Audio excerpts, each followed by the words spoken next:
ஆயுத எழுத்து நிகழ்ச்சிக்கு உங்களை அன்போடு வரவேற்கின்றோம் நேயர்களே. இன்றைய விவாதத்தின் தலைப்பு வேற என்னவாக இருக்க முடியும்? அதிமுகவின் துணை பொதுச் செயலாளர் திரு டிடிவி தினகரன் அவர்கள் கைது செய்யப்பட்டிருக்கிறார்.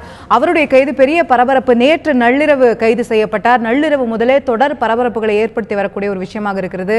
இன்று டெல்லியில் இருக்கக்கூடிய தீஸ் ஹசாரி நீதிமன்றத்தில் அவர் ஆஜர்படுத்தப்பட்டார். அவருக்கான பிணை வேண்டும் என்று அவருடைய வழக்கறிஞர்கள் ஒரு பக்கம் கோரிக்கைகளை வைக்க, போலீஸ் காவலில் எடுத்து அவரை விசாரிக்க வேண்டும் என்று காவல்துறை, டெல்லி காவல்துறை தரப்பில் கேட்கப்பட்டது.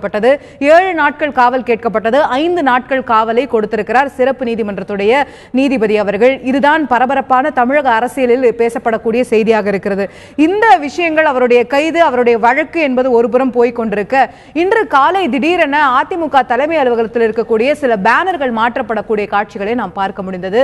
அதிமுக பொதுச்செயலர், அதிமுக அம்மா பிரிவில் இருக்கக்கூடிய பொதுச்செயலராக இருக்கக்கூடிய சசிகலா அவர்களுடைய முகம் கொண்ட அத்தனை பேனர்களும் நீக்கப்பட்டு மீண்டும் ஜெயலலிதா அவர்கள் இருக்கக்கூடிய பேனர்கள் மட்டுமே தற்போது அதிமுக அலுவலகத்தில் பார்க்க முடிகிறது. நேற்றைய கைதிற்கும் இன்றைய பேனர் அகற்றத்திற்கும் சம்மதம் இருக்கிறதா என்ற கேள்வி எழுந்திருக்கிறது. இந்த பேனர் அகற்றமே எங்களுக்கான முதல் வெற்றி என்று பன்னீர்செல்வம் அவர்களுடைய தரப்பில் கூறக்கூடியதை நாம் பார்க்க முடிகிறது. ஆனால் அவர்களுடைய கோரிக்கையை ஏற்று நாங்கள் இந்த பேனரை அகற்றவில்லை, நாங்களாக முடிவெடுத்து இதை செய்தோம் என்று திரு பழனிசாமி அவர்கள் தலைமையில் இருக்கக்கூடிய அமைச்சர்களுடைய குழு சொல்லக்கூடியதை நாம் பார்க்க முடிகிறது. இன்று மேலும் ஒரு இணக்கமான சூழ்நிலை தற்போது ஏற்பட்டிருக்கிறதா இந்த இரு அணிகளுக்கான பேச்சுவார்த்தையில் என்ற கேள்வி இருக்கிறது. நேற்றே திரு பன்னீர்செல்வம் அவர்கள் குறிப்பிட்டிருந்தார், பேச்சுவார்த்தைக்கான ஒரு நல்ல சூழ்நிலை ஏற்பட்டிருக்கிறது என்று. அந்த நல்ல சூழ்நிலை இதுதான் என்று அவர் குறிப்பிட்டு சொன்னாரா என்ற கேள்விகள், பல யூகங்கள் ஓடிக்கொண்டிருக்கின்றன. இந்த ஒரு நிலையில் நாம் பார்க்கும்போது இந்த இரு அணிகளும் இன்று திரு கே பி முனுசாமி அவர்கள் செய்தியாளர்களை சந்திக்கும் போது அந்த ஒரு குடும்பம் இல்லை என்றால் நாங்கள் எல்லாம் அண்ணன் தம்பிகள் தான் என்று சொல்கிறார். அப்போ நேற்றைய நிலையை ஒப்பிட்டு பார்க்கும்போது இன்று மேலும் ஒரு இணக்கம், மேலும் ஒரு சமரசமான சூழ்நிலை இரு அணிகளுக்கிடையே ஏற்பட்டு கொண்டிருக்கிறதா? இந்த இரு அணிகளுக்கிடையே நிலை ஏற்பட்டால் போதுமானதா? இரட்டை இலை சின்னத்தை மீட்பதற்கு இந்த இரு அணிகளுடைய இழைப்பு மட்டுமே போதுமானதா?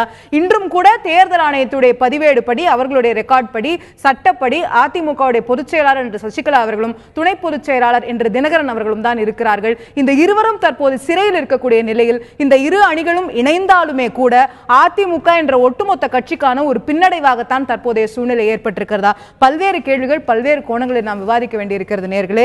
அதிமுக சமரச பேச்சுக்கு தினகரன் கைது ஒரு காரணமா என்ற தலைப்பில் பிரதானமாக இன்றைய ஆயுத எழுத்து நிகழ்ச்சியில் நாம் விவாதிக்க இருக்கிறோம். இந்த விவாதத்தில் நம்மிடையே இணையக்கூடிய விருந்தினர்கள் அதிமுக புரட்சி தலைவி அம்மா பிரிவை சேர்ந்த திரு ஆஸ்பயர் சுவாமிநாதன் அவர்கள் இணைந்திருக்கிறார். அதே போல அதிமுக அம்மா அணியை சேர்ந்த அதிமுகவின் கர்நாடக மாநில செயலாளர் திரு புகழேந்தி அவர்கள் இணைந்திருக்கிறார்.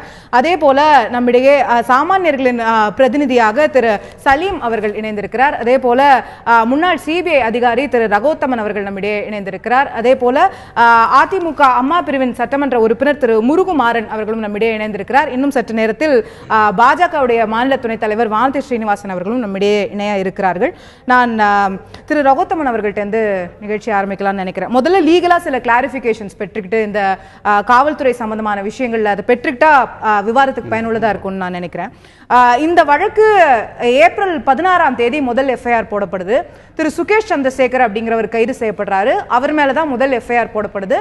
இன் கான்ஸ்பிரசி வித் 120B அவர் கூட்டு சதியில திரு தினகரன் அவர்களோட ஈடுபட்டிருக்காரு அப்படிங்கிற மாதிரியா அந்த எஃப்ஐஆர்ல சொல்லப்படுது. நேற்று நள்ளிரவில் திரு தினகரன் அவர்கள், அதே போல திரு மல்லிகார்ஜுனா அவருடைய நண்பர் கைது செய்யப்படுறாங்க. ஏற்கனவே 4 நாட்களா திரு தினகரன் அவர்கள் தொடர்ந்து விசாரணை வளையத்தில் இருக்காரு. தினமும் விசாரணைக்கு ஆஜராயிட்டு இருக்காரு. தினம் 10 மணி நேரம் 12 மணி நேரம் விசாரணை அப்படிங்கறதெல்லாம் பாக்குறோம். சோ இந்த விசாரணையோட ப்ராக்ரஸ்ல ஒரு இன்வெஸ்டிகேட்டிங் ஆபிசர், ஒரு காவல்துறை அதிகாரி இவரை கைது செஞ்சே ஆகணும் அப்படிங்கிற முடிவை எப்போ எடுக்கிறாரு, எதன் அடிப்படையில் எடுக்கிறாரு? அதாவது ஒரு வழக்காகப்பட்டது ஒரு கம்ப்ளைண்ட் இருக்கணும். கம்ப்ளைண்ட் யாராகிட்டையாவது கம்ப்ளைண்ட் இருக்கணும். இதை போல் பணம் கொடுக்கறதுக்கு போகிறாங்க, இதை போல் இன்ஃபர்மேஷன் வந்திருக்கு, அதனால் ஒரு கம்ப்ளைண்ட் இருக்கணும். இந்த கேஸை பொறுத்தவரையில் கம்ப்ளைண்ட்டே கிடையாது, எந்த விதமான கம்ப்ளைண்ட்டும் கிடையாது. இது அதாவது அந்த போலீஸுக்கு, டெல்லி போலீஸுக்கு அவங்களுக்கு ஒரு தகவல் வந்திருக்கு. ஒரு இன்டெலிஜென்ஸ் ஆபரேஷன் சொல்லுவோம். இதை இன்டெலிஜென்ஸ் ஆபரேஷன், ஒரு தகவல் வருது, இதை போல் அவங்க ட்ரை பண்ணிட்டு இருக்கிறாங்க, இந்த எலெக்ஷன் கமிஷனில் பிரைப் கொடுத்து ஏதோ இது பண்ணுறாங்க அப்படின்னு வந்த உடனே அப்போ டெலிஃபோன் மானிட்டரிங் பண்ணுறாங்க. யார் யார் சந்தேகப்படுறாங்களோ அவங்களுடைய டெலிஃபோனுங்களை மானிட்டரிங் பண்ணி, அதுக்கப்புறம் நீங்கள் சொல்கிறாப்புல ஏப்ரல் 14 அவங்க எஃப்ஐஆர் ரிஜிஸ்டர் பண்ணுறதுக்கு முன்னாடியே 1 மாதத்துக்கு கிட்டத்தட்ட அதை வாட்ச் பண்ணியிருக்கிறாங்க. ஸ்ட்ரிங் ஆபரேஷன் ஆனா பண்ணிருக்காங்க. எஃப்ஐஆர்ல அது பற்றின எந்த அதெல்லாம் வராது, அதெல்லாம் வரவே வராது. அந்த எர்லியர் பண்ற எந்த விதமான ஒரு அது வந்து சீக்ரெட் ஆபரேஷன். அது ஆக்சுவலா அது எஃப்ஐஆர்ல குறிப்பிட வேண்டிய அவசியம் இல்லை. ஆனா அந்த நீங்க எஃப்ஐஆர் பாத்தீங்கன்னா இந்த கம்ப்ளைண்ட் காலத்துல சோர்ஸ் இன்ஃபர்மேஷன் இருக்கும். ஆமா, சோர்ஸ் இன்ஃபர்மேஷன்னா அவங்களா கலெக்ட் பண்ணலாம், தானாவே கலெக்ட் பண்ணலாம். தானாவே கலெக்ட் பண்றதான் சோர்ஸ் இன்ஃபர்மேஷன் போடுவோம். கம்ப்ளைண்ட் கொடுத்தோம்னா கம்ப்ளைண்ட் பேர் இருக்கும், இல்லைன்னா சோர்ஸ் இன்ஃபர்மேஷன், அதாவது தன்னிச்சையாக போலீஸ் சேகரித்த ஒரு இன்ஃபர்மேஷன் பிரகாரம் ரிஜிஸ்டர் பண்ண ஒரு எஃப்ஐஆர் இது. ஆகவே இது வந்து டெல்லி போலீஸினுடைய முழுக்க இன்டெலிஜென்ஸ் ஆபரேஷன் பண்ணி ரிஜிஸ்டர் பண்ண கேஸ். நீங்க ரிஜிஸ்டர் பண்ணும் போதே A1 வந்து சுதா இவரை காமிச்சிருக்கிறாங்க. A1 ரெண்டாவது A2 வந்து அந்த சந்திரசேகர் காமிச்சிருக்காங்க. இல்ல A1 ஒரே ஒரு அக்யூஸ் தான் எஃப்ஐஆர்ல ஆபீஷியலா கொடுத்திருக்காங்க. அது வந்து சுகேஷ் சந்திரசேகர் அப்படிங்கிறவர் தான். அதுக்குள்ள இருக்கிற அந்த எஃப்ஐஆர் முதல்ல வந்து தகவல் பிரகாரம் நான் எஃப்ஐஆர் பார்க்கல. எஃப்ஐஆர்ல என்னன்னா அதான் நான் எஃப்ஐஆர்ல உள்ளது தான் நான் A1 and othersனு போட்டிருப்பாங்க. அதான் இல்ல அவங்க வந்து details of known or unknown accused with particulars னு போடும்போது நம்பர் 1 சுகேஷ் சந்திரசேகர், ஃாதர் விஜயன் சந்திரசேகர் ஒன்னு தான் போட்டுருக்காங்க. நம்பர் 2 3 4 கே அவங்க போகல எஃப்ஐஆர். இல்ல and others ன்னு இருக்கும் பாருங்க. இல்ல அது இல்ல. ஆனா எஃப்ஐஆர் ஓட டிஸ்கிரிப்ஷன்ல என்ன சொல்றாங்க அப்படினா இந்த சுகேஷ் சந்திரசேகர்ங்கறவர் in conspiracy with Sri TTV Dhinakaran. But section of அந்த டிஸ்கிரிப்ஷன்ல கொடுத்திருக்கே தவிர செக்ஷன் ஆஃப் முதல் பக்கத்துல அது செக்ஷன் ஆஃப் லால பாருங்க 120B. ஆமா 170 120B 170 120B prevention of corruption act section 8 section 8. இப்ப பிரிவென்ஷன் ஆஃப் ஆக்ஷன் செக்ஷன் 8 போடுறாங்க. அப்பனா ஒரு கவர்மெண்ட் ஆபீஷியலை வந்து அவங்க நேம் பண்ணணும், இல்லன்னா அன்னோன் கவர்மெண்ட் ஆபீஷியல் போடணும். அது அக்யூஸ் எஃப்ஐஆர் பண்ணல. அது ஒரு பெரிய லாப்சஸ் என்ன பொறுத்தவரையில. இரண்டாவதாகப்பட்டது 120B என்னும் போது இப்ப இவங்களுடைய ஸ்ட்ரிங் ஆபரேஷன்ல இவர் வந்து தனியா தான் இந்த ஆளு சீட் பண்ணாருன்னு, சந்திரசேகர் சீட் பண்றாருன்ற ஒரு கேஸ எடுத்துட்டு போல. கான்ஸ்பிரசின்னு சொல்லும் போது பல பேரை சொல்றாங்க. அப்படி சொல்லும் போது அண்ட் அதர்ஸ்னு போட்டிருக்கணும். எப்பயுமே வந்து ஒரு அக்யூஸ்டு காலத்துல வந்து and others அப்படினு போடணும். unknown officials of the unknown officials னு போட்டாலே போதும். இது ரெண்டும் போடணும். ஏன்னா போட்டாதான் இந்த எஃப்ஐஆர் எழுதுறாங்களே இல்லையா, நீங்க சொன்னாப்ல டீடைல்ஸ் எழுதுறாங்களே இல்லையா, அதுக்கு வந்து இது it has to tally. So primary அப்ப இதுல பாக்கும்போது இதுவும் அதுவும் டாலி ஆகல. அதாவது இன்ஃபர்மேஷனை வந்து ரிஜிஸ்டர் பண்றாங்களே ஒழிய அதுக்கு அந்த இன்ஃபர்மேஷனால அவங்களுக்கு என்ன தகவல் கிடைச்சதுன்னா அந்த சக்கரவர்த்தி மாத்திரம் தெரியுதாப்புல அக்யூஸ்டு போட்டாங்கன்னா இது எடுத்த உடனே இது வந்து ஒரு அட்வான்டேஜ் டு அதர் அக்யூஸ்ட் என்ன பொறுத்தவரையில். அதை பண்ண பிறகு நீங்க எஃப்ஐஆர் பண்ணியாச்சு. எஃப்ஐஆர் பண்ண உடனே அரெஸ்ட் அப்படிங்கிற ஒரு டெசிஷன் ஐயோ எப்ப எடுக்கும், அதாவது இது காக்னிசபிள் அஃபென்ஸ்னு சொல்லுவோம். அதாவது எஃப்ஐஆர் வந்து நம்மளே போலீஸ்காரங்களே போட்டுக்கலாம். ஒரு ஸ்டேஷன் ஹவுஸ் ஆஃபீஸருக்கு ஒரு authorised head constable and above is station house, so அவங்க மூலயமா இதை ரிஜிஸ்டர் பண்ணி எஃப்ஐஆர் போட்டுட்டு இந்த decision to arrest is immediate in cases of murder, in cases of rape. எப்ப நீங்க வந்து ஒரு அக்யூஸ்ட பிடிக்கிறீங்க, ஆனா இங்க வந்து குறி வச்சு பிடிச்சது ஒருத்தனை தான் பிடிச்சிருக்காங்க. சுகேஷ்ன்றவரை கையில 1.5 கோடி ரூபாய் 1.3 கோடி ரூபாய் பணத்தோட பிடிச்சிருக்காங்க. ஆகவே இந்த வந்து சுகேஷ் சந்திர வந்து எஃப்ஐஆர் போட்டுட்டு அரெஸ்ட் பண்ணாங்களா அல்லது அவரை பிடிச்சிட்ட பிறகு எஃப்ஐஆர் போடுறாங்க, பிடிச்ச பிறகு எஃப்ஐஆர் போட்டுறாங்க. டிஸ்கிரிப்ஷன் அப்படிதான். நாங்க அந்த இடத்துக்கு போனோம், அந்த ஹோட்டலுக்கு போறாங்க, சர்ச் பண்றாங்க, பணத்தோட அவர் இருக்காரு, உடனே அவர் ஸ்டேஷனுக்கு கூட்டிட்டு வராங்க, ஸ்டேஷன்ல அவர் வந்து எஃப்ஐஆர் போட்டு கைது. இப்ப அந்த இது அதாவது ப்ரீ இன்டெலிஜென்ஸ் ஆபரேஷன்ல பண்ண போது ஒரு குறி வச்சு பிடிக்கிறாங்கன்னு சொல்லுவோம் நம்ம. அப்படி பிடிக்கும்போது ஒருத்தர் தான் கிடைக்கிறாரு, மற்றவங்களை பத்தி கிடைக்கல. ஆனா அதற்கு முன்னாடியே சில தகவல் அவர்கள்கிட்ட கிடைச்சிருக்கு. இவர் பேசுனது டேப் ரெக்கார்டர் கான்வர்சேஷன்லாம் இருக்கு. சோ மத்த அக்யூஸ்ட பத்தி அவங்க உடனே அரெஸ்ட் பண்ண வேண்டிய அவசியம் இல்ல. அவங்கள கூப்பிடலாம், சம்பந்தப்பட்டவங்கள கூப்பிடலாம், விசாரிக்கலாம். அதுக்கப்புறம் கூப்பிட்டாங்க, 4 நாளா பண்ணிருக்காங்க. 4 நாளா பண்ணிட்டு 4வது நாள் அரெஸ்ட் பண்ணிருக்காங்க. இதுல ஒன்னும் சட்ட பிரகாரம் பண்றதுக்கு உரிமை இருக்குது. இதுல திரு தினகரன் அவர்கள் தரப்புல என்ன சொல்றாரு அப்படின்னா, நான் 4 நாளா தொடர்ந்து விசாரணைக்கு வந்திருக்கேன், 10 மணி நேரம் 12 மணி நேரம் அவங்க எவ்வளவு கேள்வி கேட்டாலும் எல்லாத்துக்கும் பதில் சொல்லியிருக்கேன், முழுமையா அங்க உட்கார்ந்துருக்கேன், என்னோட பாஸ்போர்ட் ஏற்கனவே வேற வழக்குல கோர்ட்ல இருக்கு, நான் நாட்டை விட்டு தப்பிச்சு போறதுக்கான வாய்ப்பே இல்ல, அப்போ இதெல்லாம் இருக்கும்போது என்னைய அரெஸ்ட் பண்ணணும் அப்படின்னு கேக்குறாரு. அப்போ அரெஸ்ட்ங்கிறதுக்கான தேவை காவல்துறையோட பார்வையில என்னவா இருக்கு? ஏன் இந்த அரஸ்ட்ன்ற ஒரு ஆயுதம் இருக்கும் பாருங்க, இதுதான் முக்கியமான ஆயுதம். என்ன பொறுத்தவரையில போலீஸ்காரங்கள்கிட்ட 2 ஆயுதம் இருக்குது. ஒன்னு வந்து துப்பாக்கி, நீங்க பார்க்கலாம், பிஸ்டல் வந்து என்னன்னா. ரெண்டாவது வந்து இன்விசிபிள் வெப்பன் சொல்லுவேன் நான். அது கண்ணுக்கு தெரியாத ஒரு வெப்பன். இதை வந்து போலீஸ் எப்ப யூஸ் பண்ணணும், எப்ப இது பண்ணணும்ன்றது அவங்களோட என்டையர் டிஸ்கிரிப்ஷன். ஈவன் கொலை நடந்தா கூட சில பேரை அரெஸ்ட் பண்ண மாட்டாங்க. அது போல ஒரு சந்தர்ப்பத்தில் யூஸ் பண்ணுவாங்க. ஏன்னா பெரிய ஆளா இருந்துட்டோம்னு வச்சுங்க, பொலிட்டீஷியன் ஒரு பெரிய இதா இருந்ததுன்னா, ஒரு ஜட்ஜி வீட்டில் ஏதாவது ஒரு இருந்ததுன்னா கொஞ்சம் தயக்குவாங்க, இன்னும் எஃப்ஐஆர் போட்டுருவாங்க, தயங்குவாங்க. ஆனா அதுக்கப்புறம் ஒரு decision has to be taken. இவரை வந்து இந்த நான் என்ன கேக்குறேன், இந்த 4 நாள் விசாரணையின் அடிப்படையில் அவங்களுக்கு ஏதாவது தரவுகள் கிடைச்சிருக்க வாய்ப்பு இருக்கா? அதன் அடிப்படையில் இப்ப அரெஸ்ட் பண்ணாதான் இது அடுத்த கட்டத்துக்கு போகும்னு நினைக்கிறாங்க. நீங்க சொன்னதுல வேற ஏதாவது அதுக்கான காரணம் எனக்கு ஒரு காவல்துறையோட பார்வை. அதாவது நீங்க முதல்ல அந்த அக்யூஸ்ட அரெஸ்ட் பண்ணிட்டாங்க. அவன் கன்ஃபெஷன் ஸ்டேட்மெண்ட் போலீஸ் கஸ்டடியில் தான் இருக்கான். அவன் டே பை டே அவனை விசாரிக்கிறாங்க. அவன் சொல்ற இன்ஃபர்மேஷனை வச்சுக்கிட்டு சில எவிடன்ஸை கலெக்ட் பண்ணுவாங்க. அந்த எவிடன்ஸ் எல்லாம் கலெக்ட் பண்ணும்போது இப்போ நல்லா இவருக்கு வந்து சாலிடா prima facie a case has been made out, now I can arrest him அப்படின்னு சொல்லி போலீஸ் டெசிஷன் எடுக்கிறது ஆர்டினரி லெவலில் கிடையாது. இந்த வழக்கை பொறுத்தவரையில் நான் முதல்ல இருந்தே சொல்லிட்டு இருப்பேன், இது வந்து ஒரு பொலிட்டிக்கல் கேஸு. இது வந்து ஹை லெவல். ஏன்னா Delhi police is under the home ministry. அந்த ஹோம் மினிஸ்ட்ரிக்கு தெரியாம இது நடக்கவே முடியாது. இரண்டாவதாக நான் என்ன சொல்லணும்னா, இந்த அஃபென்ஸ் ஆகப்பட்டது இந்த டெல்லியில் நடந்தா கூட இதுல சம்பந்தப்பட்டவர் பூராவும் பெங்களூர்ல சேர்ந்தவர், சென்னையை சேர்ந்தவர், டெல்லி சேர்ந்தவர் கிடையாது. ஆகவே இந்த டெல்லி, பாம்பே, இது சென்னை, பெங்களூர்லாம் இன்வால்வ் ஆகிருக்கும் போது என்னுடைய சஜஷன் எப்படி என்னன்னா, இதை வந்து சிபிஐக்கு அதிகாரம் இருக்குது. CBI Delhi special police establishment அது பேரே. ஆகவே இதை போல ஒரு ஸ்ட்ரிங் ஆபரேஷன் பண்ணும்போது மல்டிபிள் இன்டர்ஸ்டேட் கிரைம்னு ஒன்று தெரிஞ்சதுன்னா நார்மலா என்ன பண்ணுவாங்க, டெல்லி போலீஸ்காரங்க சிபிஐக்கு பாஸ் ஆன் பண்ணுவாங்க. அவங்க கலெக்ட் பண்ண இன்ஃபர்மேஷனை பூரா அவங்க கலெக்ட் பண்ணி நீங்க ஆக்ஷன் எடுங்க அப்படின்னு சொல்லுவாங்க. அப்ப இந்த வழக்கு சிபிஐக்கு போறதுக்கான முகாந்திரங்கள் இருக்கு. சிபிஐக்கு ஸ்ட்ரைட்டாவே எடுக்கிறதுக்கு முகாந்திரம் இருக்குது. இப்பயும் வந்து டெல்லி போலீஸ் ஹேண்ட் ஓவர் பண்ணலாம், போடுறதுக்கு சான்சஸ் இருக்கு. ரைட். சோ இந்த அடிப்படையா நான் புரிஞ்சுக்க விரும்புறது, முதல்ல ஒரு எஃப்ஐஆர் போடப்படுது, அதுக்கு பிறகு ஒருத்தர் கைது செய்யப்படுறாரு, அப்புறம் 4 நாள் விசாரணை நடக்குது. அந்த 4 நாள் விசாரணை நடந்ததன் அடிப்படையில கைதுன்ற ஒரு கைதுன்னு வருது. அந்த 4 நாள் விசாரணையில அவன் சொல்ற வாக்குமூலம், அந்த ஃபர்ஸ்ட் அக்யூஸ்டு சொல்ற வாக்குமூலத்தை மாத்திரம் வச்சுக்கிட்டு நம்ம அரெஸ்ட் பண்ண முடியாது. ஏன்னா ஒரு அக்யூஸ்டு, அவனே ஒரு குற்றவாளி, அவனே ஒரு சீட்டு. ஸோ அவனுடைய வாக்குமூலத்தை வச்சுக்கிட்டு பண்ண முடியாது. அவன் கொடுக்குற வாக்குமூலத்தை, ஒப்புதல் வாக்குமூலத்தை வச்சுக்கிட்டு நாங்கள் இந்த ஹோட்டலில் சந்தித்தோம் அப்படின்னு சொல்லுவான்.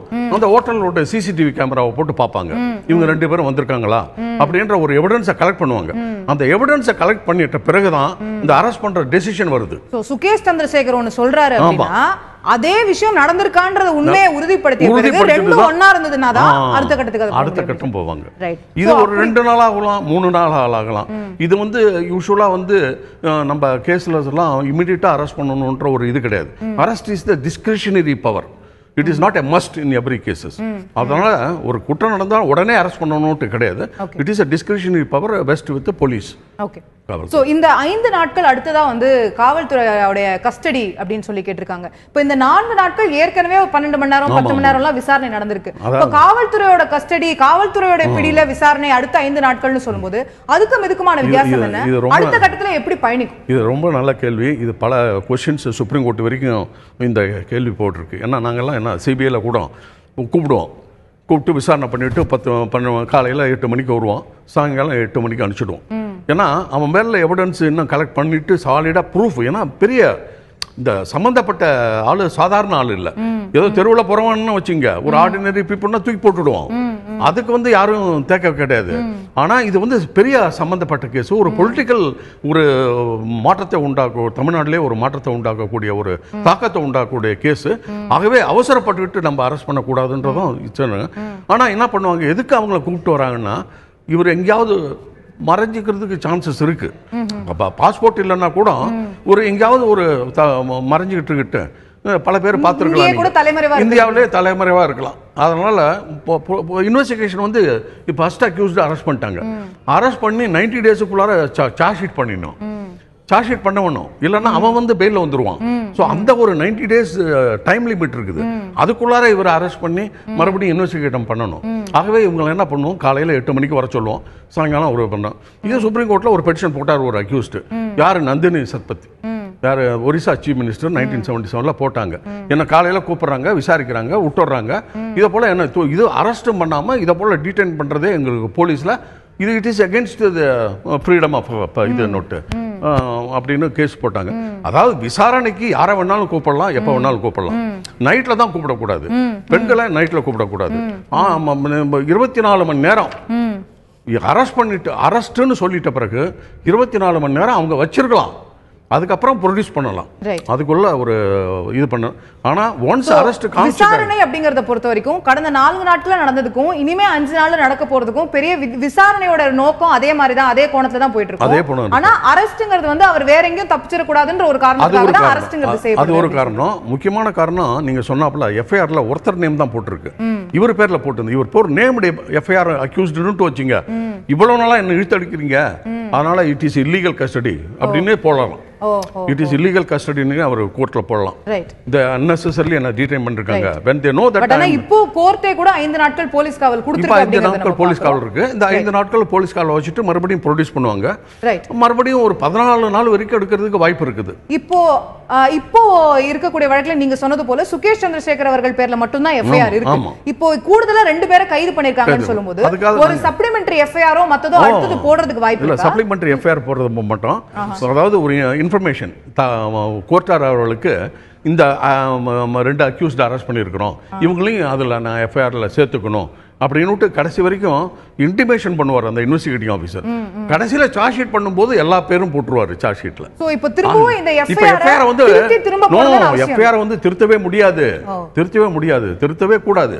இப்போ ஒரு செக்ஷன் புதுசா வந்திருக்குன்னு வச்சுங்க, அதையும் வந்து நம்ம இது பண்ணலாம், கோர்ட்டுக்கு இன்டிமேஷன் பண்ணணும். ஆகவே ஒவ்வொரு அக்யூஸ்டும் அரெஸ்ட் பண்ணும்போதும் இவரை வந்து இன்வெஸ்டிகேஷன்ல இவர் இன்வால்வ்டுன்னு தெரிஞ்சிருக்கு, ஆகவே இவரை அரெஸ்ட் பண்றோம் அப்படின்னு ஒரு பெட்டிஷன், அதான் ரிமாண்ட் பெட்டிஷன்ல போட்டுட்டு செப்பரேட்டா information has to be given to the court. கோர்ட்ல கொடுப்பாங்க. சோ ஃபைனலா எல்லார் பேரும் இன்க்ளூட் ஆகி வரக்கூடியது சார்ஜ் ஷீட்ல தான் பார்க்கணும். நீங்க சார்ஜ் ஷீட்ல வந்து மொத்தம் 3 காலம் இருக்கும். ஒன்னு வந்து அரெஸ்ட், அவங்கள வந்து அரெஸ்ட் கஸ்டடியில இருக்கிறாங்க, அதுக்கு தனி. அரெஸ்ட் பெயில்ல விட்டாங்க, அது ரெண்டாவது. அக்யூஸ்ட் இன்வால்வ்டு, அவன் அப்ஸ்காண்டா இருக்கிறான், அது ஒரு 3வது. 4வது அக்யூஸ்ட் இறந்து விட்டார், அவர் மேல சார்ஜ் ஷீட் போட்டிருக்கோம், அக்யூஸ்ட்ல காமிப்பாங்க, இருந்தா கூட since deceased the charge abates அப்படினுட்டு அவங்க இறந்தவங்கள. சோ இப்போ இந்த கேஸ்ல எஃப்ஐஆர்ல ஒருவருடைய பேர் இல்ல, திரு டிடிவி தினகரனுக்கு எஃப்ஐஆர்லயே பேர் இல்ல, ஆனா சார்ஜ் ஷீட்ல வரப்போகுது, ஏன்னா அரெஸ்ட் பண்ணிட்டாங்க. அப்போ அப்படி வரும்போது அது அவருக்கான ஒரு அட்வான்டேஜஸ் பொசிஷனா இருக்குமா, அல்லது அந்த வழக்கை வந்து அடுத்தடுத்த கட்ட விசாரணை அப்படின்ற மாதிரி? அதாவது எஃப்ஐஆர்ல பேர் இல்லைன்னு தொட்டு அது ஒரு அட்வான்டேஜ் எடுக்க முடியல, ஒரு ஆர்குமெண்ட் பண்ணலாம், இவர் ஒரு ஆர்குமெண்ட் பண்ணலாம். ஏன்னா இவர் என்ன பண்ணலாம்னா, இவங்க திடீர்னு ரிஜிஸ்டர் பண்ணல எஃப்ஐஆர், இவங்களும் அந்த சுகேஷ் சக்கரவர்த்தியை ரொம்ப நாளா ஃபாலோ பண்ணிட்டு இருக்கிறாங்க, அப்பே தினகரன் பேரு எல்லா பேரும் வந்திருக்கு, ஆகவே என்னையும் போடாம அவங்க வச்சிருக்கிட்டு இப்ப சடனா போட்டு 4 நாளைக்கு பண்றதுன்றது ஒரு ஆர்குமெண்ட் வைக்கலாமா ஒழிய, பட் சட்ட ரீதியாக போலீஸுக்கு அந்த எப்போ A1 மாத்திரம் காமிக்கிறாங்களோ அண்ட் அதர்ஸ்னு போடணும். 120B அண்ட் அதர்ஸ்னு வந்தாகணும். அப்ப அந்த அண்ட் அதர்ஸ்னு போடாதது காவல்துறையோட இதுக்கு ஒரு பின்னடைவு அவருக்கு, இவருக்கு அட்வான்டேஜ், தினகரன் அவர்களுக்கு அட்வான்டேஜ் இருக்கக்கூடிய. ஏன்னா FIR itself is not properly drafted. It was drafted in a hurry manner. அப்படி இப்படின்னு சொல்லலாம். எஃப்ஐஆரே வந்து குவாஷ் பண்ற அளவுக்கு கூட போகலாம். இதெல்லாம் நீதிமன்றத்துல ஒரு ஆர்குமெண்டா வரதுக்கான வாய்ப்புகள் இருக்கு அப்படின்னு கருதுறீங்க. திரு புகழேந்தி அவர்கள்ட்ட அடுத்ததா கேட்க விரும்பக்கூடிய விஷயம், இந்த ஒரு வழக்குல கைது அப்படின்னு சொல்லும்போது இன்னைக்கு பல அரசியல் கட்சிகளும் வைக்கக்கூடிய விமர்சனமா என்ன இருக்குது அப்படின்னா, அதிமுகவுடைய தேர்தல் சின்னத்தை பெறுவதற்கே லஞ்சம் கொடுக்கப்பட்டது அப்படிங்கிறதுக்கான புகார் எழுது, குற்றச்சாட்டு எழுது அப்படின்னு சொல்லும்போது, இன்னைக்கு அதிமுகவுடைய துணை பொதுச் செயலாளர் இருக்கக்கூடியவர் கைது செய்யப்பட்டிருக்கிறாரு அப்படின்னு சொல்லும்போது, இது ஒட்டுமொத்த கட்சிக்கான ஒரு பின்னடைவா தானே பார்க்கப்படும் இவருடைய கைது அப்படிங்கிறது? நீண்ட நேரமாக எனது மூத்த சகோதரர் திரு ரகுவத்மன் அவர்கள், அவர் சட்ட வல்லுநர்னு சொல்லுவேன் நான், ஏன்னா எல்டிடி கேஸ்லேருந்து ஜாலப்பா கேஸ் பெங்களூர்லேருந்து பல சரித்திரங்களை நிகழ்த்தியவர். அவர் அண்ணன் சொல்லும்போது ஒரு வார்த்தை சொன்னாங்க, the police not under control of the Delhi government, central government home டிபார்ட்மெண்ட்டுடைய கண்ட்ரோல் இருக்கக்கூடிய போலீஸ். இது லேப்ஸ். இந்த எஃப்ஐஆரை பார்த்தீங்கன்னா ஏகப்பட்ட சிக்கலும் பிரச்சனைகளும் இருக்கு, சரியா இல்லை. இதில் மிஸ்டர் டிடிவி தினகரன் பேர், கழக துணை பொதுச்செயலாளர் பேரை முதல்ல சேர்க்கல. ஸோ ஆகவே அவர் என்னிட்ட பேசும்பொழுது நான் அவரை கேட்டேன் என்ன விஷயங்கன்னு. இந்த சீனியர் கவுன்சில் மிஸ்டர் குமார், பெரிய லாயர், அவர் உங்களுக்கு தெரிஞ்சிருக்கும், பி குமார், அம்மா கேஸில் இருந்தார். அவர் யாரோ ஒருத்தர் லைசனர் மாதிரி ஏதாவது ஹெல்ப் பண்ணுறாரு, ஒர்க் பண்ணுறாரு, அவர்கள்ட்ட பேசணும்னு விரும்புகிறாரு, இஸ் அ ஃபெமிலியர் பர்சன், நல்ல மனுஷன் சொல்லி சொன்னார். நான் பார்த்ததே இல்லை, பேச சொல்லுங்க பரவாயில்லன்னு சொன்னால் அவர் பேசினார். அவர் பேசும்பொழுது ஏதாவது டெல்லி வந்தால், if you come to Delhi please come, will meet sir, what ever you need, I am here representative you, ஏதாவது அது மாதிரி பண்ணலாம் போகலான்னு சொல்லி சொன்னார். பட் ரெட்டையிலையை பற்றியோ, no no no not the Suresh Chandrasekhar, other person. So the other person means that he told Mr. TTV Dinagaran he is from some law secretary, வேண்டியவன் போனவன் ஏதோ சொல்லியிருக்கான் ஃபோனில். அது சொல்லும்பொழுது அவர் அதை சீரியஸாகவும் எடுத்துக்கல. சரி குமார் சார் சொன்னாங்களே அப்படிங்கிறதுக்காக அதை கேட்டிருக்காரு. கேட்டு அப்புறம் என்ன பண்ணார், நான் வரும்பொழுது whenever I come I will meet you sir, no problem. This only the conversation. இதை விட்டா வேற எது நடந்த conversation? No no no no no. Mister TTV Dhinakaran Sukesh சந்திராவை பார்க்கவும் இல்லை, பேசவும் இல்லை. அவர் யார் என்று எங்களது கட்சி துணை பொதுச் செயலாளருக்கு தெரியவே தெரியாது. அப்படின்னா இந்த கான்வர்சேஷன் நீங்க இப்ப சொல்ல வேண்டிய அவசியம் என்ன? எந்த கான்வர்சேஷன் சொல்லுங்க? இந்த கான்வர்சேஷன் இந்த வழக்குக்கு சம்பந்தப்பட்டதுன்னு தானே நீங்க சொல்றீங்க? நோ நோ, டெல்லியில இருந்து யார் பேசுறாங்கிறதுக்காக உங்கள்கிட்ட சொல்ல வரேன் நான். டெல்லியில இருந்து ஒரு நபர் பேசுறாருங்கிறது அவர் ஓப்பனாவே சொல்றாரு. இப்படி பேசினாரு, அப்ரோச் பண்ணாரு. அது யாரு 100 பேர் பேசுறாங்க, அதுல அவரும் ஒருத்தர். அது குமார் சார் சொன்னாரேன்னு சொல்லி நான் கேட்டேன். அப்புறம் அதை விட்டாச்சு அப்படின்னு நான் சொன்னேன். ஒரு இந்த எஃப்ஐஆர்லாம் பிரச்சனையா இருக்கு, ஒரு பெயில மூவ் பண்ணலாமான்னு. அவர் சொல்றாரு ஒண்ணுமே இல்லை இதுல, இந்த கேஸ்ல நமக்கு சம்பந்தமே கிடையாது. நம்ம என்னத்துக்கு போய் ஒரு கிரிமினல், பல வழக்குகளை சந்தித்தவர். அவர் ஏற்கனவே குமாரசாமி சன்னோட சேர்ந்து கர்நாடகாவில் நிறைய இடத்துல சீட் பண்ணதா ஒரு கேஸ் ரெஜிஸ்டர் இருக்கு. வான்மிகு இது முன்னாள் முதலமைச்சர், திராவிட முன்னேற்ற கழகத்தின் தலைவர் கருணாநிதி இந்த சீட்டோட நம்ம போய் தொடர்பு கொள்ள வேண்டிய அவசியம் இல்லை. ஏன்னு கேட்டீங்கன்னா நல்லா நீங்க கவனிக்கணும் ப்ளீஸ். என்னன்னு கேட்டீங்கன்னா, the election commission முன்னாடி 95% of the general council member affidavit already filed. The kind information before the election commission, 122 MLA affidavit are filed. The election, before the election commission, we have filed, which are all supports us, எல்லாத்தையும் file பண்ணி we argued the matter. Am I correct or not? Yes. அதெல்லாம் முடிஞ்ச பின்னாடி என்ன necessary போய் ரோட்ல போற ஒரு கிரிமினலை சந்திக்கணும் என்ன இருக்கு? சந்திரசேகர் யாருன்னே தெரியாது, அவர் ஒரு சீட்டு, ஒரு கிரிமினல், அவரோட நாங்க சகவாசமே வச்சுக்கல அப்படின்னு சொல்லி நீங்க சொல்றீங்க. திரு சுகேஷ் சந்திரசேகருடன் திரு மல்லிகார்ஜுனா பேசியதாகவும், திரு சுகேஷ் சந்திரசேகருடன் திரு டிடிவி தினகரன் பேசியதாகவும் அதற்கான கால் ரெக்கார்ட் எங்ககிட்ட இருக்குன்னு டெல்லி போலீஸ் சொல்லுது. நோ எவ்ரிதிங் அண்ணா சொன்ன மாதிரி எல்லாத்தையும் கோர்ட்ல சொல்லிருக்காங்க. கோர்ட் கொண்டு வந்தே ஆகணும், நாங்க விடுற மாதிரி இல்ல. எவ்ரிதிங் கோர்ட்ல which are all filed, which are all இப்ப சொல்லிட்டு இருக்கிற அத்தனையும் வழக்கு மன்றத்திலே அதை சந்தித்து இல்லாத ஆவணத்தை ஒரு காவல்துறை என்கிட்ட இது இருக்குன்னு சொல்லி கோர்ட்ல சொல்லுவாங்களா? எத்தனையோ வழக்குகள் open court will they say we have these call records? எத்தனையோ வழக்குகளில் போலீஸ் இப்படியெல்லாம் செய்திருக்கிறது. அதற்கு பல நிகழ்வுகள் இருக்கிறது. அது தவறுன்னு சொல்லி பின்னாடி கோர்ட் சொல்லி டிஸ்மிஸ் பண்ணது உண்டு. எத்தனையோ எஃப்ஐஆர் குவாஷ் ஆனது உண்டு. இதெல்லாம் பாக்குறோம் இல்லீங்களா? அக்யூட்டல். அதுக்கு பின்னாடி திரு சுகேஷ் சந்திரசேகர் அவர்களோட திரு தினகரன் அவர்கள் பேசினாரா இல்லையா அப்படிங்கிறது மட்டும் ஒரு விஷயமா பார்க்கப்படல. they have detected a money trail. பணம் பரிமாற்றப்பட்டதற்கான அந்த ட்ரெயில நாங்க கண்டுபிடிச்சிருக்கோம் அப்படின்னு சொல்லி சென்னையில இருந்து கொச்சின், கொச்சின்ல இருந்து சாந்தினி சவுக், சாந்தினி சவுக்ல இருந்து சுகேஷ் சந்திரசேகர் கையில போகுதுன்னு அந்த பணம் பரிமாற்றம் ஒரு ஹவாலா ரூட்ல நடந்ததற்கான விஷயங்களை நாங்க கண்டுபிடிச்சிருக்கிறோம். 10 கோடி ரூபாய் பணம் பரிமாற்றப்பட்டிருக்கு அப்படின்னு சொல்றாங்க.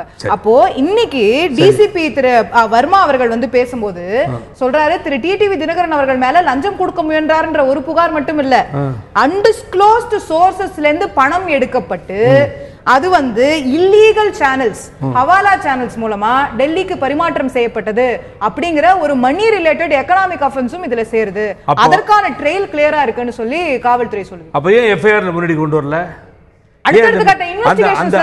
அந்த மேட்டர் இல்ல. ஒரு ரெண்டாவது டிமானிட்டேஷனுக்கு பின்னாடி எங்க அவ்வளவு ஈஸியா நீங்க பணத்தை டிரா பண்ணி கொண்டு வந்துருவீங்களா எனக்கு தெரியல. மூணாவது நான் இன்னொன்னு கேக்குறேன். அப்படி கொண்டு வரப்பட்டிருக்கிறதுல தான் அவங்க பிடிக்கிறாங்க. டிமானிட்டைசேஷனுக்கு பிறகு தான் சேகர் ரெட்டி அவர்களோட கைது நடக்குது. கத்தா 2000 ரூபாய் நோட்டு கண்டுபிடிக்கப்படுது. எப்படி கண்டுபிடிக்கப்படுது? டிமானிட்டைசேஷனுக்கு பிறகு அந்த ட்ரெயில் கிளியரா தெரியும். கரெக்ட். கர்நாடகாவிலையும் பிடிச்சாங்க. நான் அந்த விஷயம். ஒரு ரெண்டாவது அண்ணன் சொன்ன மாதிரி நான் என்ன கேட்கறேன்னா, இப்போ ஒரு முக்கியமான கேள்வியை கேட்கறேன். இப்போ அந்த ஃப்ராடு அந்த கல்பிரிட் மாட்டிட்டான், கஸ்டடியில இருக்கான். நீங்க சொன்ன பணமும் அந்த ஹோட்டல்ல இருந்து எடுத்திருக்காங்க. 1,30,00,000 ரூபாய் ஆல்ரெடி சீஸ்ட். அவன் கையில இருக்கு, பிடிச்சிட்டோம். எல்லாம் பிடிச்ச பின்னாடி இப்போ நம்ம director of vigilance anti corruption பார்க்குறோம், சென்ட்ரல் பியூரோ ஆஃப் இன்வெஸ்டிகேஷன் பார்க்குறோம். அண்ணன் பல விஷயங்களை ரைடு பண்ணி பிடிச்சிருக்காங்க. இந்த பணத்தை கையில் வச்சுட்டு யார் ரிசீவர்? இந்த ரிசீவர் யாருக்கு போய் பணம் சேருகிறது? எலெக்ஷன் கமிஷன் ஆஃப் இந்தியாவில் யார் இந்த வேலையை எலெக்ஷன் கமிஷன் ஆஃப் இந்தியா பாடியில் பண்றான்னு சொல்லி சீக்கிரட்டா இதே அக்யூஸ்ட வச்சு அவங்கள்ட்ட கொடுக்க வேண்டி பிடிச்சிருக்கலாமே. அதை ஏன் இந்த போலீஸ் பண்ணல? ஏக்தம் சம்மனை இஷ்யூ பண்ணி அவ கூப்பிட்டுட்டு வந்து 4 நாள் விடிய விடிய விடிய ஆஃப்டர் சன்செட் என்று சொல்லுவார்கள் சட்டத்துல. விடிய விடிய விடிய உட்கார வைக்கிறது 2 மணி 3 மணி. அது ஒருவேளை அடுத்த கட்டத்துல நடக்கலாம் இல்லையா? நம்ம இப்ப சொல்ல முடியாது. இப்போ முதல்ல சுகேஷ் சந்திரசேகர் அவர்கள் மேல மட்டும் எஃப்ஐஆர் போடப்பட்டது. இப்ப திரு தினகரன் அவர்கள் கூடுதலா கைது பண்ணப்பட்டிருக்காரு. அடுத்த கட்டத்துக்கு அந்த வழக்கு அடுத்ததுக்கு போலாம். இது முற்றிலும் கோணல், முதலும் கோணல் முற்றிலும் கோணல்ன்ற மாதிரி. I don't think that இது முறையாக நடக்கவில்லை என்பது மாத்திரம் எனக்கு சரியாக தெரிகிறது. இல்ல, லஞ்சம் கொடுக்கப்பட்டதா இல்லையாங்கிற புகாரை ப்ரூவ் பண்றது கஷ்டமா இருக்கலாம். ஆனா இந்த பண பரிமாற்றத்தை ப்ரூவ் பண்றது ரொம்ப எளிதானதுன்னு நீங்க மறுப்பீங்களா? இன்னைக்கு ஒரு ஃபைசல் ஷா அப்படின்ற ஒரு ஹவாலா ஆபரேட்டர் சுகேஷ் சந்திரசேகரை அடையாளம் காட்டியிருக்கிறாரு அப்படின்னு டெல்லி போலீஸ் சொல்லுது. This money traveling to whom, where, for what? இந்த பணம் எங்க போயிட்டு இருக்கு அது தெரியணும், முடிவா தெரியணும் இல்லீங்களா? பணம் வந்துருச்சு. பணம் வந்து இந்த போலீஸ் சீக்கிரட்டா வச்சு அந்த எலெக்ஷன் கமிஷன்ல யார் கேட்டான்னு சொல்லி அவனை படி ரிசீவரை பிடிச்சிருக்கலாமே. அதை செய்யவே இல்லையே. இங்க டிடிவின்னு ஆல் இந்தியா லெவல்ல போக்கஸ் பண்ணி ஒரு பெரிய ஆளை இப்படி பண்றாங்களே தவிர உண்மையான இன்வெஸ்டிகேஷன் போகல. ரைட், அப்படின்றது உங்களுடைய பார்வையாக இருக்கிறது. நான் திரு ஆஸ்பர் சுவாமிநாதன் அவர்கள்ட்ட அந்த விஷயத்தை கொண்டு போக நினைக்கிறேன். இந்த மணி ட்ரெயில்லையா இருக்கட்டும், இல்ல இந்த லஞ்சம் கொடுக்கப்பட்ட விவகாரத்திலயா இருக்கட்டும், everything stops with Sukesh Chandrasekhar அப்படின்னு உங்களுக்கு தோணலையா? இந்த ஒரு விஷயத்துல திரு சுகேஷ் சந்திரசேகர் அவர்கள் ஒரு இன்ஃப்ளூயன்ஸ் பண்றதா சொல்லி prevention of corruption act section 8 என்ன சொல்லுது? நான் ஒரு பப்ளிக் சர்வெண்ட்டை இன்ஃப்ளூயன்ஸ் பண்றேன் அப்படின்னு சொல்லி ஒருவர் பணம் பெறுகிறார். இம்பர்சனேஷன் 170 அப்படிங்கிற வழக்கு மேல போடப்படுது. இந்த ஹவாலா ஆபரேட்டருமே கூட சுகேஷ் சந்திரசேகருக்கு அந்த பணம் போச்சுங்கிற வரைக்கும் தான் அடையாளம் காட்டுறாரு. இது டிடிவி தினகரன் அவர்கள்ட்ட தான் தொடங்கியது இல்ல, திரு டிடிவி தினகரன் அவர்கள் இந்த கூட்டு சதியில பங்கா இருக்கிறாரு, அவருடைய ஆலோசனையின் பேர்ல தான் இது நடந்தது அப்படிங்கறத ப்ரூவ் பண்றது ஒரு கடினமான விஷயமா தெரியலையா? இந்த கடினமான விஷயமா இல்லையான்றது நம்ம இப்ப சொல்றது too primitive in the whole thing. Sukesh சந்திரசேகரை நீங்க சொன்ன மாதிரி ஏப்ரல் 16ஆம் தேதி பிடிக்கிறாங்க. பலவிதமான இன்வெஸ்டிகேஷன்ஸ் நடக்குது. Grilling and lot of information அவர்கிட்ட எடுக்கிறாங்க. சார் திரு ரகுத்தமன் சொன்ன மாதிரி உடனே ஒரு ஆக்ஷன் எடுக்கக்கூடாது. we have to find out the fact behind என்ற ஒரு எண்ணத்தின் அடிப்படையில் அவங்களுடைய அவர் சொன்ன, ஏன்னா that person himself is a ஒரு சீட்டுன்னே அவங்களே எஃப்ஐஆர்லேயே சொல்கிறாங்க. அப்படி சொல்லும் பொழுது அதை அப்படியே நம்ம வந்து அட் ஃபேஸ் வேல்யூ எடுத்துக்கக்கூடாது என்ற காரணத்தினால அதை வேலிடேட் பண்ணுறாங்க. அதற்கு பிறகு அங்கிருந்து இங்கே வந்து சமன்ஸ் கொடுக்கப்படுகிறது. இவருக்கு டைம் கொடுத்து இந்த தேதிக்கு வாங்கன்னு சொல்றாங்க. So enough time and space has been given to the so called accused in question. அவர் வந்ததுக்கு அப்புறமா அவர் சொன்ன ஒவ்வொரு விஷயத்தையும் as a layman, I am not a police officer, I am not a lawyer, as a layman அவர் சொன்ன ஒவ்வொரு விஷயத்தையும் கோரிலேட் பண்ணியிருப்பாங்க. வேறவர் தேர் வேர் டிஸ்கிரிபன்சிஸ் அது ஒன்னொன்னுத்தையும் மேட்ச் பண்ணி திருப்பி திருப்பி திருப்பி திருப்பி கொஸ்டின் பண்ணி பிரைமா ஃபேசி எவிடன்ஸ் இருக்கு அப்படின்றத ப்ரூவ் பண்ணி ஒரு டு அ லார்ஜ் எக்ஸ்டென்ட் வந்ததுக்கு அப்புறமா தான். In fact I want to place on record, நேற்று வந்து அந்த சம்பந்தப்பட்ட ஜட்ஜ் கேட்குறாங்க ஏன் இன்னும் அந்த அரெஸ்ட் நடக்கல, ஏன் நீங்கள் அரெஸ்ட் பண்ணல அப்படின்னு கேட்டது. இன்னைக்கு காலையில் பேப்பர்ஸில் படிக்கிறோம் டிடிவி தினகரன் ஏன் அரெஸ்ட் பண்ணலை அப்படின்ட்டு. இன்னும் என்கொயரி இருக்குது, இன்னைக்கு நைட் என்கொயரியை முடிச்சிருவோன்னு சொல்லி எல்லா விதமான ஃபேக்ட்ஸையும் கேதர் பண்ணி காரிலேட் பண்ணி அந்த ஒரு பிரிமைஸ் ஃபார் அரெஸ்ட் இருந்த காரணத்தினால தான் அது வந்து எந்த விதமான ஒரு மாற்றம் வாய்ப்பில்லை அப்படிங்கறத சொல்றீங்க. நேற்றே திரு முன்னாள் முதலமைச்சர் பன்னீர்செல்வம் அவர்கள் சொல்லும்போது பேச்சுவார்த்தைக்கான ஒரு நல்ல சூழல் ஏற்பட்டிருக்கு அப்படிங்கிற ஒரு விஷயத்தை சொல்றாரு. ஒரு ஆருடம் சொல்லியிருக்கிறாரோ திரு பன்னீர்செல்வம் அப்படின்னு இன்னைக்கு பூரா அது ஒரு கேள்வியாக எழுப்ப. இல்ல, மக்கள் தலைவர் அண்ணன் ஓபிஎஸ் அவர்களை பொறுத்த வரைக்கும் எப்பொழுதுமே ஒரு பாசிட்டிவா தான் பேசக்கூடிய ஒரு நபர். எதையுமே எந்த ஒரு டஃப்பான சிச்சுவேஷன்லையும் பார்த்தீங்கன்னா அவர் முகமலர்ச்சியோடு சிரிச்சுக்கிட்டே அந்த மாதிரி தான் எதையுமே ஹேண்டில் பண்ணுவார். நேற்று அவர் காரில் ஏறி போகும்பொழுது கேட்குறாங்க இந்த கேள்வியை, பேச்சுவார்த்தை எப்போது அப்படின்னு. அதற்கான சுமூகமான சூழல்கள் உருவாகி கொண்டிருக்கின்றன ஆர் சம்திங் லைக் தட், அப்படிங்கிறது உங்களுடைய யூகத்துக்கு நான் விடுறேன். பட் அது அல்ல விஷயம். எங்களுக்குள்ள ஒரு கமிட்டியை ஃபார்ம் பண்ணோம். இந்த கமிட்டியில என்னென்ன பேசணும், எது நெகோஷியபிள்ஸ், எது நான் நெகோஷியபிள்ஸ் இன்னும் பேசி ஒரு தெளிவான ஒரு அவர்கள் சொல்கிறார். அதிமுகவுடைய செய்தி தொடர்பாளர் இருக்கக்கூடியவர், நேற்று திரு பன்னீர்செல்வம் அவர்கள் நல்ல சூழல்னு சொல்லும் போதே நினைச்சேன் இப்படி ஒரு கைது நடக்கும், இது மாதிரி நடக்கும்னு நான் நினைச்சேன். நாஞ்சில் சம்பத் சொல்றதெல்லாம் நம்ம எடுத்துக்க முடியாது இங்க கணக்குல. ஏன்னு கேட்டீங்கன்னா இதே நாஞ்சில் சம்பத் தான் சொல்றாரு ஒரு பர்டிகுலர் டிவி இன்டர்வியூல, நீங்க டிடிவி தினகரனுக்கு சப்போர்ட் பண்ணீங்கன்னா அப்படின்னு கேட்கறாரு. ஆமா, காரி துப்புவாங்க, நான் தொடச்சிட்டு போவேன் அப்படிங்கிறாரு. ஸோ அப்படின்னு போது ஒரு பிளைண்ட் சப்போர்ட், ஒரு ஆள் மேல ஒரு பிளைண்ட் சப்போர்ட் இருக்கும் பொழுது ஆட்டோமேட்டிக்கா அடுத்த ஆள் மேல வந்து you tend to take it negative தான். இது வந்து it's very natural human behaviour. அதனால வேற என்ன நாஞ்சில் சம்பத் சொல்ல முடியும், நம்ம எதிர்பார்க்க முடியும்? அதுதான் சொல்ல முடியும். தமிழ்நாட்டுல எந்த கட்சியில பிளைண்ட் சப்போர்ட்டர்ஸ் இல்ல இருக்காங்க, அதுதான் சொல்றேன். இருக்காங்க, அதுதான் சொல்றேன். ஒரு பக்கம் பிளைண்ட் சப்போர்ட் இருக்கணும் பொழுது ஒரு ஸ்டேட்மெண்ட் பண்றாருன்றதுக்கு அந்த ஸ்டேட்மெண்ட்டை நம்ம எடுத்துக்கிட்டு we cannot react on that. That's my point. Right. அந்த சட்டமன்ற உறுப்பினர் திரு முருகுமாறன் அவர்கள்ட்ட சுருக்கமா ஒரு கேள்வியை முன்வைக்க விரும்புறேன். இன்னைக்கு அமைச்சர் திரு சி வி சண்முகம் அவர்கள் பேசும்போது திரு டிடிவி தினகரன் அவர்களுடைய கைது பற்றி கேட்கப்படும் போது, அவருக்கும் எங்களுக்கும் சம்மதம் இல்ல, அவரை நாங்க வந்து ஒதுக்கி வச்சிருக்கிறோம் கட்சியில இருந்து, அதனால நாங்க இதுல எதுவும் பதில் சொல்றதுக்கு இல்ல அப்படின்னு சொல்றாரு. அப்படி அவ்வளவு எளிதில் அமைச்சர்கள் சொல்லிட முடியுமா அப்படின்ற கேள்வி இருக்கு இல்லையா? ஏன்னா அவர் கைதாகி இருக்கக்கூடியது தேர்தல் ஆணையத்தை இன்ஃப்ளூயன்ஸ் பண்றது சம்பந்தமா இருக்கக்கூடிய வழக்கு. இன்னமும் கூட துணை பொதுச் செயலாளர் பதவியை அவர்தான் வகிக்கிறார். அவருக்கும் சசிகலா அவர்களுக்கும் ஆதரவாகத்தான் இன்று இருக்கக்கூடிய அத்தனை அமைச்சர்களும் தேர்தல் ஆணையத்தில் தங்களுடைய பிரமாண பத்திரங்களை கொடுத்திருக்கிறாங்க. அப்போ சம்பந்தமே இல்லைன்னு சொல்லி ஒதுக்கி விடக்கூடிய அவ்வளவு எளிதில் செய்யக்கூடிய விஷயமா?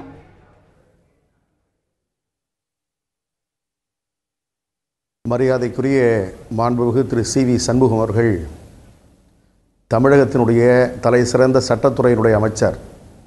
அதோடு மாத்திரமல்ல, அவர் நல்ல சீர்மிகுந்த வழக்கறிஞர்.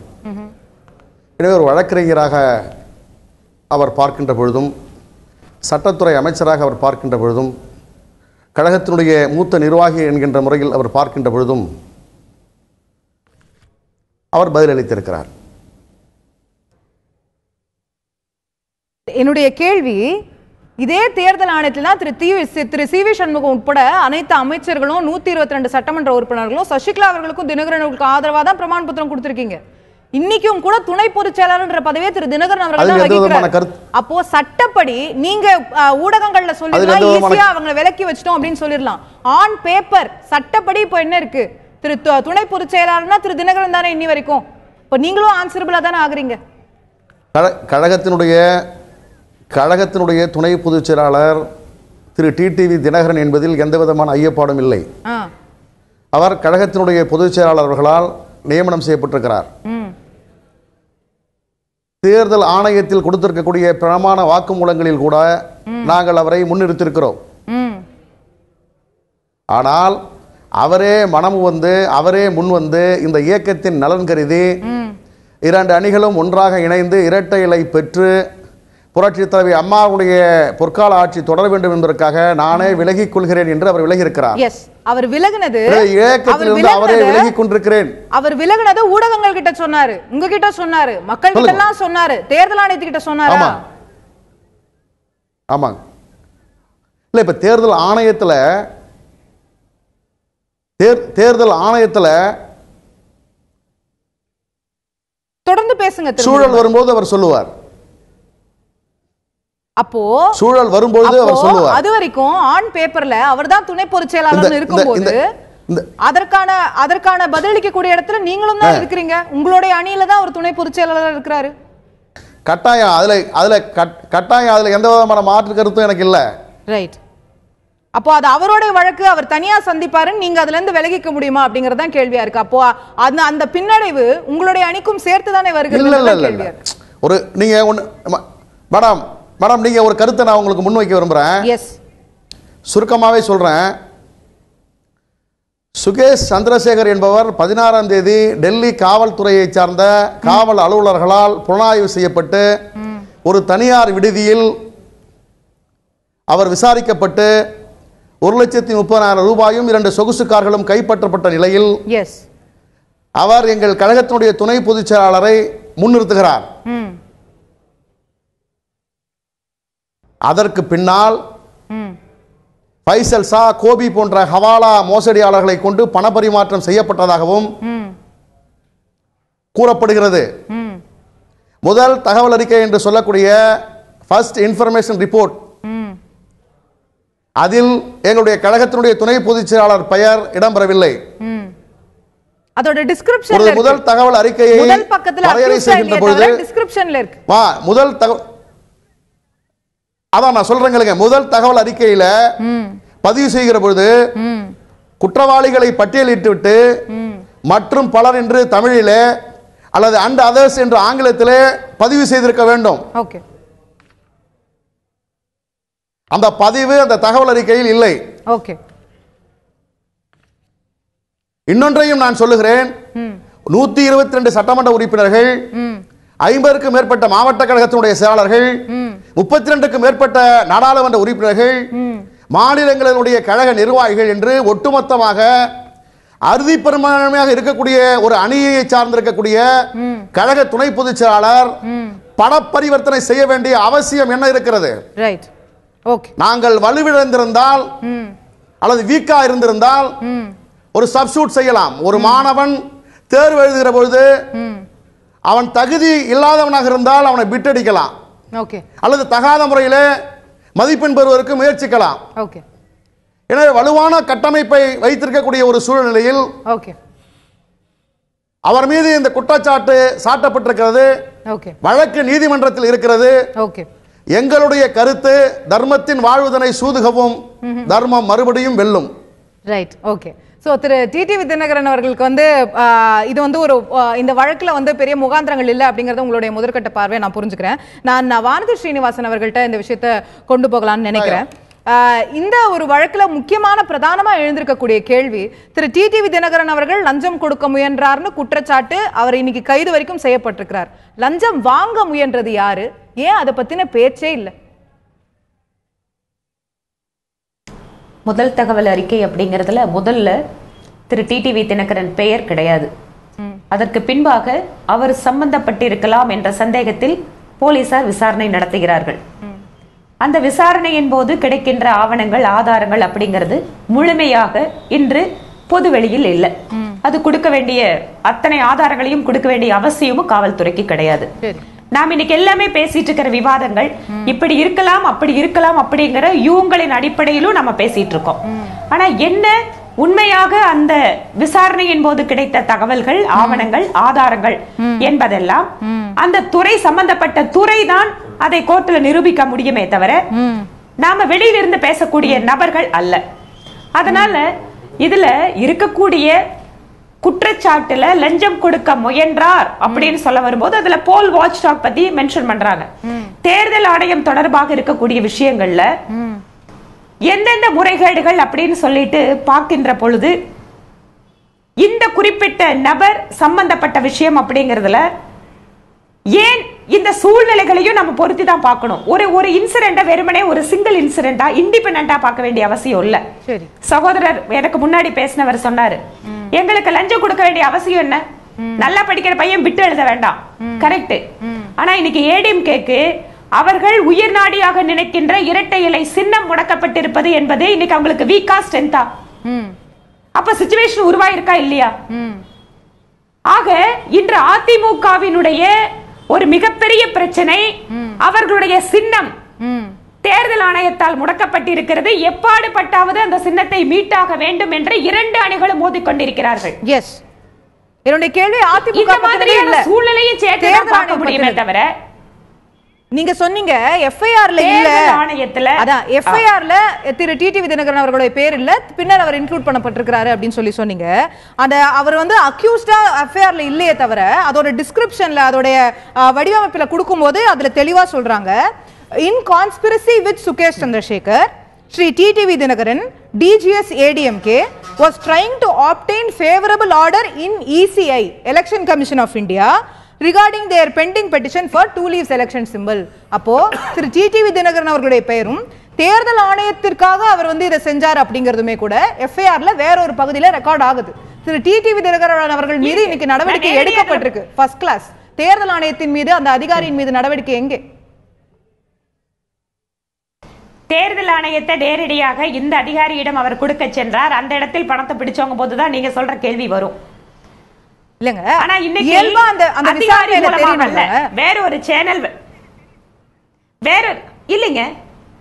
வேற ஒரு சேனல் வழியாக மணி ட்ரெயிலிங் ஆயிருக்கு. இது நடந்ததற்கான சாத்தியக்கூறுகள், அது தொடர்பான ஆவணங்கள் அத்தனையும் கிடைச்சிருக்கு. அப்படி இருக்கும்போது அந்த அதிகாரி கிட்ட நேரடியா தான் புடுக்கும் போதுதான் பிடிச்சு படணும், இல்ல அது சம்பந்தமா அந்த நிகழ்வு நடக்கும் போதுதான் இதை படணும்னு அவசியம் கிடையாது. இப்ப எந்த அதிகாரிக்குமே லஞ்சம் கொடுக்கப்படலன்னு சொன்னா என்ன வழக்கு இது?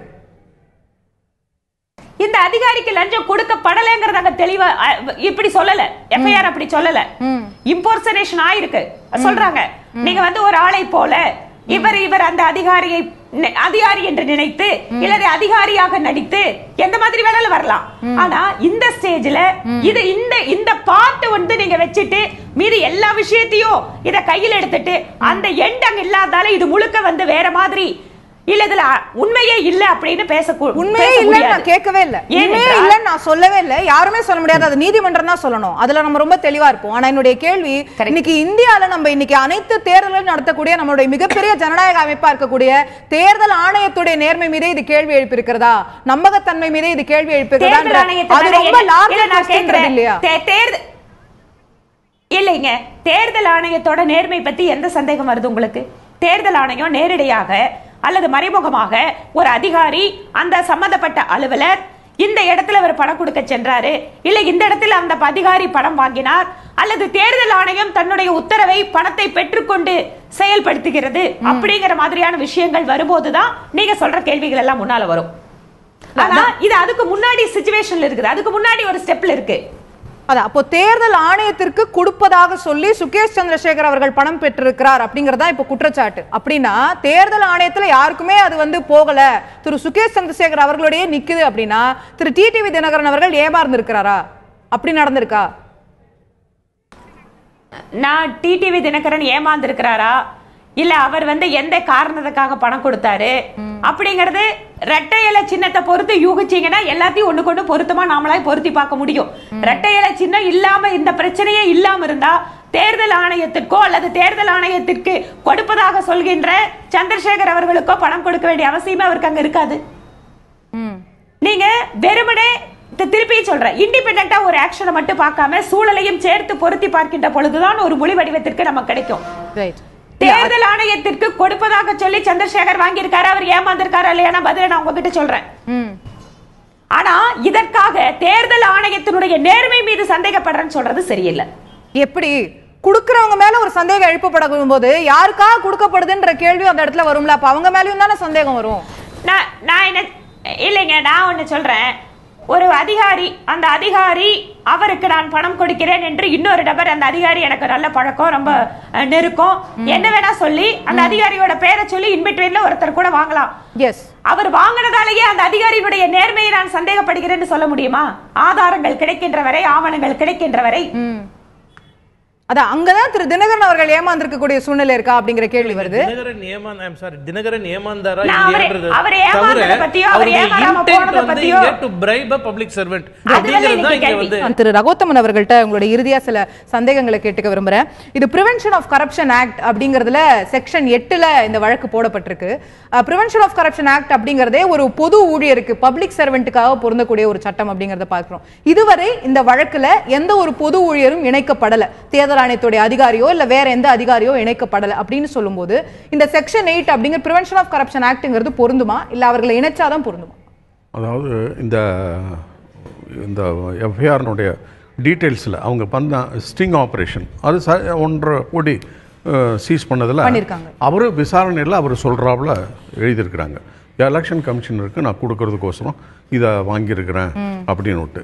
இதற்கு முன்னாடியே அவங்க எஃப்ஐஆரில் சொல்கிறாங்க, எங்கள் தகவல் வந்தது எப்படின்னா, தினகரன் வந்து இவரோட இந்த சுரேஷ் சக்கரவர்த்தியோட சேர்ந்துட்டு எலெக்ஷன் கமிஷனரை அப்ரோச் பண்ணி அங்கே பணத்தை கொடுத்து அவர் சாதகமாக ஆர்டர் வாங்கணும் அப்படின்னு முதல்ல சொல்லிடுறாங்க. அந்த இன்ஃபர்மேஷனை வச்சுக்கிட்டு அவங்க தென் ஃபாலோ பண்ணும்போது சுரேஷ் அவர்கிட்ட பணம் கட்டுக்கட்டாக கிடைக்கிறது, அதை சீஸ் பண்ணுறாங்க. அவர் என்ன சொல்லியிருக்கணும்னா, நான் இந்த பணத்தை வந்து இன்னாரோடைய ஒரு நேம் ஆஃப் தி பப்ளிக் சர்வெண்ட்டை சொல்லியிருக்கணும், டெசிக்னேஷனாகவும் சொல்லியிருக்கணும். எலெக்ஷன் கமிஷனர் ஆஃப் இந்தியான்றது ஒரு பெரிய ஆர்கனைசேஷன். இப்போ யாருக்கும் பிரைப் கொடுத்தா கூட நான் கொடுக்க அவனுக்கு சம்பந்தம் இல்லாத இருக்கலாம், ஆனால் ஒரு பேரிட்டு சொல்லுவான், ஒரு அண்டர் செக்ரட்டரி கொடுக்கணும், டெப்டி செக்ரட்டரி கொடுக்கணும், டெப்டி எலெக்ஷன் கமிஷனர் கொடுக்கணும், அப்பதான் நம்புவாங்க. எடுத்த உடனே பணத்தை கொடுக்க முடியாது. இப்ப நீங்க வந்துட்டு அவன் வந்து உரையாடல இது நடந்திருக்க வேண்டும், இந்த பேச்சு வார்த்தை வந்திருக்க வேண்டும். ஏன்னா இவன் கொடுக்கறவனுக்கு நம்பிக்கை வேணுமே இல்லையே, ஒரு அட்வான்ஸே கொடுக்கறதுக்கோசரம் எனக்கு அவரை தெரியும் அப்படின்னு சொல்லியிருக்கணும். அதாவது அந்த இது கான்வர்சேஷன்ல வந்து சம்பந்தம் இருக்கா இல்லையாங்கிறது. ஆனா அதை ஏன் அவங்க போடல, unknown officials of election commissioner, office of election commissioner போட்டிருக்கலாம். ஏன்னா அதை வந்து நம்ம இப்ப தினகரன் ஃபர்ஸ்ட் எஃப்ஐஆர்ல அக்யூஸ்ட காமிக்கல, அதே போல அவங்களையும் ஒரு வார்த்தை, அதாவது unknown officials of election commission of இந்தியான்னு போட்டிருந்தாதான் இந்த பிரிவென்ஷன் ஆஃப் கரப்ஷன் ஆக்டை இன்வோக் பண்றதுக்கு இந்த எஃப்ஐஆர்ல தகுதிப்படும். இப்ப அவங்க இல்லவே இல்லன்னா பிரிவென்ஷன் ஆஃப் கரப்ஷன் ஆக்ட் செல்லாது, பிரிவென்ஷன் ஆக்ட் அப்ளிகபிளே கிடையாது. இது வந்து சீட்டிங். அவன் வந்து சொல்றான், எனக்கு எலெக்ஷன் கமிஷனர் அவரை தெரியும், இவரை தெரியும், நீ கூட நான் பணத்தை வாங்கிறேன்னு இது பண்ணிடலாம். அதனால 420 தான் வரும். இது 420. அதாவது சுகேஷ் சந்திரசேகர் அவரை ஏமாத்திருக்காரு அப்படின்னு தான் அது. Prevention of corruption act section 8 என்ன சொல்லுதுன்னா, taking gratification in order to influence a public servant. Who is the public servant? ஒரு பப்ளிக் சர்வெண்ட்டை இன்ஃப்ளூயன்ஸ் பண்றேன்னு சொல்லி, எனக்கு ரகோத்தமன் சார் நல்லா தெரியும், அவர்ட்ட நான் ஒரு வேலை பண்ணி தரேன்னு சொல்லி நான் காசு வாங்கிடுறேன் அப்படின்னா ஏன் மேல பிஓசி ஆக்ட் போட முடியாதா? உங்களுக்கு அதுல சம்பந்தமே இல்லை, உங்களுக்கு தெரியவே தெரியாது நான் வாங்குறேன்னு, ஆனா ஏன் மேல பிஓசி ஆக்ட் போட முடியாதா? உங்க மேல போட முடியும், உங்க மேல போட முடியும். ஆனா அந்த பேரு அந்த unknown officials of the election commissioner of India அப்படின்னு எஃப்ஐஆர்ல நேம் பண்ணிருக்கணும். ஆனா அவர்கள் தண்டிக்கப்படாம போலாம், அவங்களுக்கு தெரியவே இல்ல. அதுக்கப்புறம் அவர் என் பேரை சொல்லி அவன் வாங்கியிருக்கலாம் ஒழிய எனக்கு அதுக்கு சம்பந்தமே இருக்காது. ஆனா அன்னோன் அபிஷியல்ல போட்டுட்டு நீங்க சார்ஜ் ஷீட் பண்ணும்போது 420ல போட்டுடலாம். சோ சார்ஜ் ஷீட் பண்ணும்போது அவருக்கு அது தெரியாதா அப்படினு சொல்லி வந்து ஒரு கவர்மெண்ட் அபிஷியல்ஸ் இன்வால்வ் இல்ல. முதல்கட்டமா அவங்கள சேர்க்கணும். முதல் தகவல் அறிக்கையில பிரிவென்ஷன் ஆஃப் கரப்ஷன் ஆக்ட் கொண்டு வந்தீங்கன்னா ஒரு unknown officials of the election commissioner of India அப்படின்னு இருந்தாதான் என்ன பொறுத்தவரையில என்னோட எக்ஸ்பீரியன்ஸ்ல நாங்க section prevention of corruption involve பண்ணோம். ஏன்னா நீங்க இவனே எதுக்கு சொல்றேன்னா, நீங்க சொன்னாப்ல இன்ஃப்ளூயன்சிங் ஏ பப்ளிக் சர்வெண்ட், அந்த பப்ளிக் சர்வெண்ட் பேர் சொன்னா கூட எஃப்ஐஆர்ல போட வேண்டிய அவசியம் இல்ல. இப்ப தினகரன் தான் பணம் கொடுத்து என்ன பண்ண சொன்னார்னு சொல்றான், அது எஃப்ஐஆர்ல வருது, ஆனா அவர் அக்யூஸ்டா போடலையே, புரியலீங்களா? அதனால எஃப்ஐஆர்ல அக்யூஸ்டா போட வேண்டிய அவசியம் கிடையாது. ஆனால் அக்யூஸ்ட் குறிப்பிடும் போது unknown officials of the election commissioner of India அப்படின்னு நம்ம அதை ஆட் பண்ணிட்டோம்னா, அப்போ அப்படி இல்லாம இருக்கிறது இந்த எஃப்ஐஆர் இருக்கிறது, அது இந்த பிஓசி ஆக்ட் அப்ளை ஆகாதுன்ற ஒரு ஆர்குமெண்ட் வைக்கலாம். ஆர்குமெண்ட் டெஃபினட்டா வைக்கலாம். அதுல இந்த எஃப்ஐஆர்ல இருக்கக்கூடிய பல சிக்கல்களை வந்து உங்க மூலமா இல்ல ஒரு எஃப்ஐஆர்ன்றது ஒரு சட்டத்தை ஒரு ஆரம்பிக்கக்கூடிய ஸ்டெப். அது அதே வந்து பர்ஃபெக்ட்டா இல்லன்னா it will lead to a lot of problem. It is not an evidence. FIR is not an all through that, but it should be proper. It should be proper. ஆமா, நீங்க விடைபெற வேண்டிய சமயம் அப்படி நான் புரிஞ்சுக்கிறேன். அதனால இறுதியான இந்த வழக்கு பற்றி உங்களோட கருத்துக்கள் ஏதேனும் இருந்தால் நீங்க பதிவு செய்யலாம். அதற்கு பிறகு நான் இறுதியா நான் என்ன சொல்றேன்னா, இத போல ஒரு பெரிய கேஸ் என்ன பொறுத்தவரையில, இந்த கேஸை பொறுத்தவரையில நான் சொல்றேன், எந்த சம்பந்தப்பட்டது அக்யூஸ்ட் நம்பர் வந்து பெங்களூர், பணம் கொடுக்குறோன்னு சொன்ன ஒரு பொலிட்டீஷியன் இன் சென்னை, வாங்குற இடம் டெல்லி. அந்த வாங்குற இடத்தையே குறிப்பிடல அவங்க. எலெக்ஷன் கமிஷன் ஆஃப் இந்தியான்றது ஒரு பெரிய கவர்மெண்ட் ஆஃப் இந்தியாவுக்கு நான் பணம் கொடுக்க போறேன்னா யாரை சொல்றது? ஆகவே இது முதல்ல வந்து ஒரு விதமான இப்போ ஸ்டிங் ஆபரேஷன் அதை கொண்டு வர வேண்டிய அவசியம் இல்லை. அதை எவிடன்ஸில் கொண்டு வருவாங்க. அப்படி கொண்டு வரும்போது கூட இந்த தகவல் அறிக்கையாகப்பட்டது ப்ராப்பராக டிராஃப்ட் பண்ணியிருக்கணும். இதுதான் இந்த இது. இரண்டாவதாக இந்த வழக்காகப்பட்டது இன்டர்ஸ்டேட் சம்பந்தப்பட்டது. இன்டர்ஸ்டேட் ஏசிபின்னு போட்டிருக்கிறாங்க.